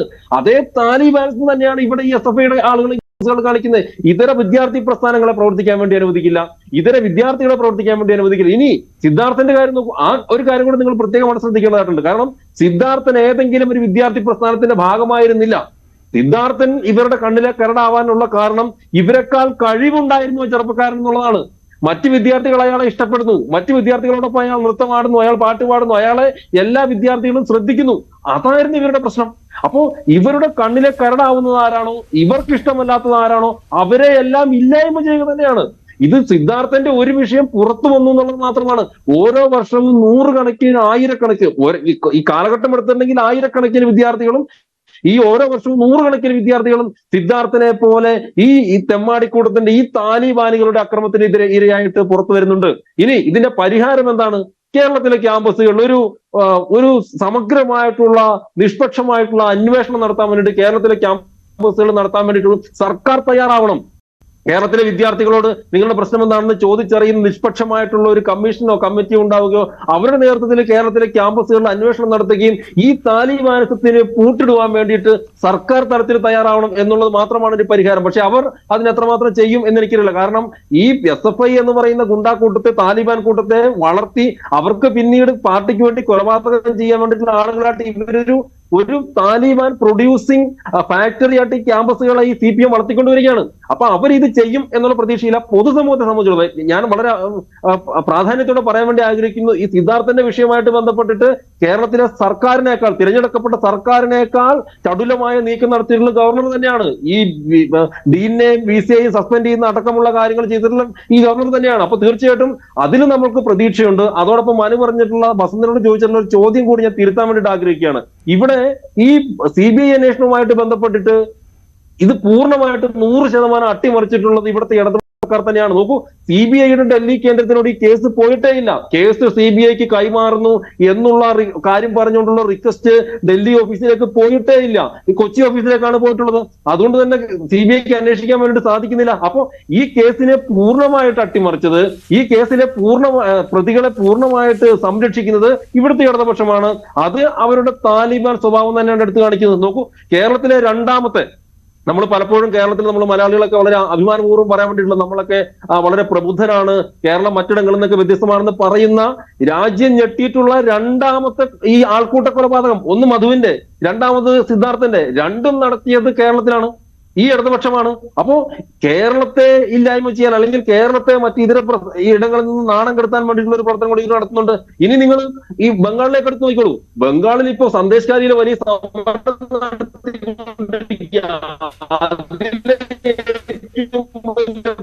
ഞാൻ താങ്കളിലേക്ക് മടങ്ങി വരാം. ശ്രീ വസന്ത്, ഇവിടെ ഒരു കാര്യം നമുക്ക് ഏറെക്കുറെ മനസ്സിലാകുന്നത്, ഒരുപക്ഷെ ഒരു തെരഞ്ഞെടുപ്പ് മുന്നിലുള്ളത് കൊണ്ട് ഒരു രാഷ്ട്രീയ സമ്മർദ്ദം എളുപ്പമാകും എന്ന് വേണമെങ്കിൽ തൽക്കാലം കരുതാം. പക്ഷേ തെരഞ്ഞെടുപ്പ് തീരും, ഏപ്രിൽ കഴിയുമ്പോഴേക്കും തെരഞ്ഞെടുപ്പ് അവസാനിക്കും, പ്രചാരണം അവസാനിക്കും, പിന്നെ മറ്റു സംസ്ഥാനങ്ങളിലേക്കായിരിക്കും ആളുകൾ എല്ലാം ഉറ്റുനോക്കുക. ആ ഘട്ടത്തിൽ ഈ കഥ അങ്ങനെ തേഞ്ഞു മാഞ്ഞു പോകും എന്ന് നമ്മൾ ഭയക്കേണ്ടതുണ്ടോ? അല്ല, അങ്ങനെ തേച്ചു മായ്ച്ച് കളയാൻ ഒരു ശ്രമം ഉണ്ടാകുമോ എന്ന് ചോദിച്ചാൽ തീർച്ചയായും ഉണ്ടാകും. അതിൽ യാതൊരു സംശയവും വേണ്ട. തെരഞ്ഞെടുപ്പ് മുന്നിൽ നിൽക്കുന്നതുകൊണ്ട് മാത്രമാണ് അവരെന്ത് ചെയ്തത്, ഇത് CBI അന്വേഷണം പ്രഖ്യാപിച്ചത്. മാത്രമല്ല, CBI അന്വേഷണം പ്രഖ്യാപിച്ചത് തന്നെ അല്ല, ഇനി പ്രഖ്യാപിച്ചില്ലായിരുന്നുവെങ്കിൽ, ഒരുപക്ഷെ സിദ്ധാർത്ഥന്റെ പിതാവ് കോടതിയെ സമീപിച്ചിരുന്നുവെങ്കിൽ, എന്റെ പരിമിതമായ അറിവ് വെച്ച് സ്വാഭാവികമായും അറ്റ് ഫസ്റ്റ് ചാൻസ് ഇത് CBI അന്വേഷണം കോടതിയിൽ പ്രഖ്യാപിക്കുമായിരുന്നു. അങ്ങനെ പ്രഖ്യാപിച്ചിരുന്നെങ്കിൽ ഈ തെരഞ്ഞെടുപ്പ് സമയത്ത് സർക്കാരിന് കിട്ടുന്ന മറ്റൊരു തിരിച്ചടിയും കരണത്തേക്കാൻ പോകുന്ന ഏറ്റവും വലിയ അടിയുമാകുമായിരുന്നു. അത് മുന്നിൽ കണ്ടുകൊണ്ട് തന്നെയാണ് അവർ CBI അന്വേഷണം പ്രഖ്യാപിച്ചത്. പക്ഷെ അങ്ങനെ പ്രഖ്യാപിച്ചിട്ടും ഞാൻ നേരത്തെ പറഞ്ഞ ഈ അതിനിർണായക സമയത്ത് പോലും അവർ ആരെയൊക്കെയോ അവർ എന്ന് ഞാൻ ഉദ്ദേശിക്കുന്നത് സംസ്ഥാനത്തെ ആഭ്യന്തര വകുപ്പും പിണറായി വിജയനും ആരെയൊക്കെയോ സംരക്ഷിക്കാൻ ശ്രമിക്കുന്നുവെങ്കിൽ ചെറിയ മീനുകളല്ല, പരൽ മീനുകളല്ല ഇതിന്റെ പിറകിൽ ഉള്ളത് എന്നത് വളരെ കൃത്യമാണ്. കൊമ്പൻ സ്രാവുകളുണ്ട്. ആ സ്രാവുകൾ സംസ്ഥാന കമ്മിറ്റി അംഗങ്ങളാണോ ദേശീയ ഭാരവാഹികളാണോ ഇനി അഥവാ സംസ്ഥാന സെക്രട്ടറി തന്നെയാണോ എന്നുള്ളതാണ് അറിയേണ്ടത്. അതിൽ അവർക്ക് പങ്കുണ്ടോ, അവർക്ക് നേരിട്ടുള്ള അറിവുണ്ടോ എന്നുള്ളതാണ്. ഇപ്പൊ അങ്ങയുടെ ചോദ്യം തെരഞ്ഞെടുപ്പ് കഴിയുമ്പോൾ ഇത് മുങ്ങിപ്പോകില്ല എന്ന് ചോദിച്ചാൽ ഞാൻ നേരത്തെ പറഞ്ഞല്ലോ, CBI എത്തിയാൽ തന്നെയും CBIക്ക് വലിയ പരിമിതികൾ ഈ കേസിൽ ഉണ്ടാവും. അതുപോലെ തെളിവ് തേച്ചു മാറ്റപ്പെട്ടിട്ടുണ്ട്. സംസ്ഥാന പോലീസിന്റെ ഭാഗത്തു നിന്നോ മുൻ അന്വേഷണ ഉദ്യോഗസ്ഥന്റെ ഭാഗത്തു നിന്നോ തെളിവുകൾ കിട്ടുമെന്നോ സഹകരണം ഉണ്ടാകുമെന്നോ CBI പോലും പ്രതീക്ഷിക്കേണ്ടതായിട്ടുണ്ട് എന്ന് ഞാൻ വിശ്വസിക്കുന്നില്ല. പക്ഷേ ഒരച്ഛൻ ഇതാ ഇറങ്ങി പുറപ്പെട്ടിരിക്കുകയാണ് തന്റെ മകന്റെ നീതിക്ക് വേണ്ടി, ആ ആത്മാവിന്റെ ശാന്തിക്ക് വേണ്ടി നീതി നടപ്പിലാക്കാൻ വേണ്ടി ഒരു പിതാവ് ഇറങ്ങി പുറപ്പെടുമ്പോൾ ആ പിതാവിനൊപ്പം കേരളത്തിന്റെ പ്രതിപക്ഷം മാത്രമല്ല, കേരളത്തിലെ മാധ്യമപ്രവർത്തകർ മാത്രമല്ല, വിവിധ പ്രതിപക്ഷ കക്ഷികൾ മാത്രമല്ല, കേരളത്തിൽ മനസാക്ഷി മരവിച്ചിട്ടില്ലാത്ത എല്ലാവരും കൂടെ ഉണ്ടാവും. അത് വളരെ കൃത്യമായി കഴിഞ്ഞ ദിവസം പ്രതിപക്ഷ നേതാവ് ശ്രീ VD സതീശനും അദ്ദേഹം കണ്ട മറ്റു പ്രതിപക്ഷ കക്ഷികളുടെ നേതാക്കൾ എല്ലാവരും തന്നെ അദ്ദേഹത്തിന് പിന്തുണ പ്രഖ്യാപിച്ചു. ഇപ്പൊ BJPയുടെ ആണെങ്കിലും അദ്ദേഹത്തിന് പിന്തുണ പ്രഖ്യാപിച്ചിട്ടുണ്ട്. ആ പിന്തുണ ഈ വരും ദിവസങ്ങളിലും പൂർണ്ണമായും ഞങ്ങളുടെ എല്ലാ ഭാഗത്തു നിന്നുണ്ടാവും. അദ്ദേഹത്തിനൊപ്പം ഞങ്ങൾ ഉണ്ടാവും. നിയമ പോരാട്ടത്തിനും സംഘടനാപരമായും രാഷ്ട്രീയപരമായും നിയമപരമായും അദ്ദേഹത്തിനൊപ്പം നിൽക്കുക എന്നതിൽ കുറഞ്ഞു എന്നെ മാറ്റിവെച്ചുകൊണ്ട് അതിൽ നിന്ന് കടികട വ്യത്യാസത്തിൽ പോലും മാറി നിന്നുകൊണ്ട് യാതൊരുവിധ രാഷ്ട്രീയ ധാർമ്മികതയും ഞങ്ങൾക്കാർക്കും പുലർത്താനുണ്ട് എന്ന് ഞാൻ വിശ്വസിക്കുന്നില്ല. അതുകൊണ്ട് പൂർണ്ണമായും അദ്ദേഹത്തിനൊപ്പം നിൽക്കുക എന്നതിൽ ഞങ്ങൾ ഉറച്ചു നിൽക്കും. തെരഞ്ഞെടുപ്പ് കഴിഞ്ഞ് മാറ്റിമറിക്കാനാണ് അല്ലെങ്കിൽ ഇതിനെ മുക്കിക്കളയാനാണ് സംസ്ഥാന സർക്കാരിന്റെ ശ്രമമെങ്കിൽ അതിനെ നേരിടാൻ പോകുന്നത് ഈ സംസ്ഥാനത്തെ KSU അടക്കമുള്ള യൂത്ത് കോൺഗ്രസ് അടക്കമുള്ള വിവിധ വിദ്യാർത്ഥി യുവജന സംഘടനകളായിരിക്കും. തലസ്ഥാന നഗരി പോരാട്ടങ്ങൾ കൊണ്ട് സമരങ്ങൾ കൊണ്ട് യുദ്ധക്കളമായി മാറും എന്ന് ഞങ്ങൾ വളരെ കൃത്യമായി ഓർമ്മിപ്പിക്കാൻ ശ്രമിക്കും. നമ്മുടെ സമയം ഏതാണ്ട് അവസാനിക്കാറായി. ഞാൻ ഒരു മിനിറ്റ് കൂടി P. ശ്യാമരാജിന് നൽകാം. താങ്കൾ പറഞ്ഞു വന്നതിനിടയിൽ അവിടെ ഒരു ശബ്ദ തടസ്സം ഉണ്ടായതുകൊണ്ടാണ്.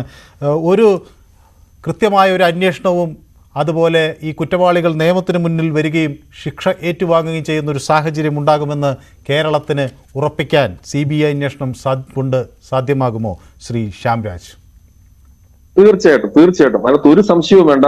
ഈ കേസ് CBI അന്വേഷിക്കാൻ അത് ഏറ്റെടുക്കാൻ വേണ്ടിയിട്ടുള്ള എല്ലാ കാര്യങ്ങളും രാഷ്ട്രീയപരമായിട്ട് ഞങ്ങൾ സിദ്ധാർത്ഥന്റെ മരണം അറിഞ്ഞ അന്ന് മുതൽ ഞങ്ങൾ പറയുന്നു, ഇന്ന് ഞങ്ങൾ പറയുന്നു. ഇതിനകത്ത് ആകെ ഉണ്ടായിട്ടുള്ള ഒരു പ്രശ്നം എന്ന് പറയുന്നത് സംസ്ഥാന സർക്കാർ സർക്കാരിനെ അടക്കം CBI അടക്കം സിദ്ധാർത്ഥന്റെ അച്ഛനെ അടക്കം നിങ്ങളടക്കമുള്ള മാധ്യമ പ്രവർത്തകരെ ഞങ്ങളെ എല്ലാവരെയും വളരെ വിശദമായിട്ട് വിദഗ്ധമായിട്ട് കളിപ്പിക്കുകയാണ് ചെയ്തിട്ടുള്ളത്. അതുകൊണ്ടുണ്ടായിട്ടുള്ള ഒരു കാലതാമസമാണ്. തീർച്ചയായിട്ടും ഈ കേസ് CBI അന്വേഷിക്കുക തന്നെ ചെയ്യും. അതില് സിദ്ധാർത്ഥന്റെ കുടുംബത്തിന് പൂർണ്ണമായിട്ടുള്ള നീതി കിട്ടും എന്ന് തന്നെയാണ് ഞങ്ങൾ വിശ്വസിക്കുന്നത്. കാരണം നീതി കിട്ടിയേ തീരൂ. ഇനി കേരളത്തിലെ ക്യാമ്പസുകളിൽ നിന്ന് സിദ്ധാർത്ഥനെ പോലെയുള്ള ഒരു ചെറുപ്പക്കാരൻ ഉണ്ടാവാൻ വേണ്ടിയിട്ട് പാടില്ല എന്നുള്ളത് കേരള മനസാക്ഷിയുടെ ആവശ്യം തന്നെയാണ്. അതിന് ഭരണപരമായിട്ട് എന്താണ് ചെയ്യാൻ വേണ്ടിയിട്ട് പറ്റുക, സംഘടനാപരമായിട്ട് എന്താണ് ചെയ്യാൻ വേണ്ടിയിട്ട് പറ്റുക, രാഷ്ട്രീയപരമായിട്ട് എന്താണ് ചെയ്യാൻ വേണ്ടിയിട്ട് പറ്റുക, ആ പ്രവർത്തനങ്ങളെല്ലാം ഞങ്ങളുടെ ഭാഗത്തു നിന്ന് 100% ഗ്യാരണ്ടിയോടെ ഉണ്ടാവുക തന്നെ ചെയ്യും. വരാൻ പോകുന്ന കാലഘട്ടത്തിൽ താങ്കൾ പറഞ്ഞതുപോലെ അത്തരമൊരു ശക്തമായ നീക്കം എല്ലാ കോണുകളിൽ നിന്നും ഉണ്ടാകട്ടെ. കുറ്റക്കാർ നിയമത്തിന് മുന്നിൽ വരട്ടെ. ഒരു തരത്തിലും രക്ഷപ്പെടാൻ അവർക്ക് സാധിക്കാതിരിക്കട്ടെ എന്ന് ഞങ്ങളും പ്രത്യാശിക്കുകയാണ്. ഏതായാലും ഈ വിഷയം ഞങ്ങൾ യൂട്യൂബിലും പ്രേക്ഷകർക്ക് മുന്നിൽ ചർച്ചയ്ക്ക് വെച്ചിരുന്നു. സർക്കാർ സിദ്ധാർത്ഥൻ്റെ കുടുംബത്തെ CBI അന്വേഷണം എന്ന പേരിൽ ചതിക്കുകയായിരുന്നു എന്നാണ് ഞങ്ങൾ പ്രേക്ഷകരോട് ചോദിച്ചത്. അതിൽ 90% ആളുകളും അതെ എന്ന അഭിപ്രായം രേഖപ്പെടുത്തിയിരിക്കുന്നു. അതേസമയം 8% ആളുകൾ അല്ല, സർക്കാർ സിദ്ധാർത്ഥൻ്റെ കുടുംബത്തോടൊപ്പമാണ് എന്ന് വ്യക്തമാക്കുന്നു. 2% ആളുകൾ നിഷ്പക്ഷരായി നിൽക്കാൻ തയ്യാറായിരിക്കുന്നു. വളരെ നന്ദി. എന്നോടൊപ്പം ഈ ചർച്ചയിൽ പങ്കെടുത്ത ശ്രീ T. ജയപ്രകാശ്, സിദ്ധാർത്ഥൻ്റെ അച്ഛൻ, ഒപ്പം വസന്ത് തെങ്ങുംപള്ളി, P. ശ്യാംരാജ്, യുവമോർച്ച നേതാവ്, ഒപ്പം M. ജയചന്ദ്രൻ, ഇടത് സഹയാത്രികൻ. ഇന്നത്തെ പ്രൈം ഡിബേറ്റ് ഇവിടെ സമാപിക്കുന്നു. നാളെ മറ്റൊരു വിഷയവുമായി വീണ്ടും കാണാം. നന്ദി.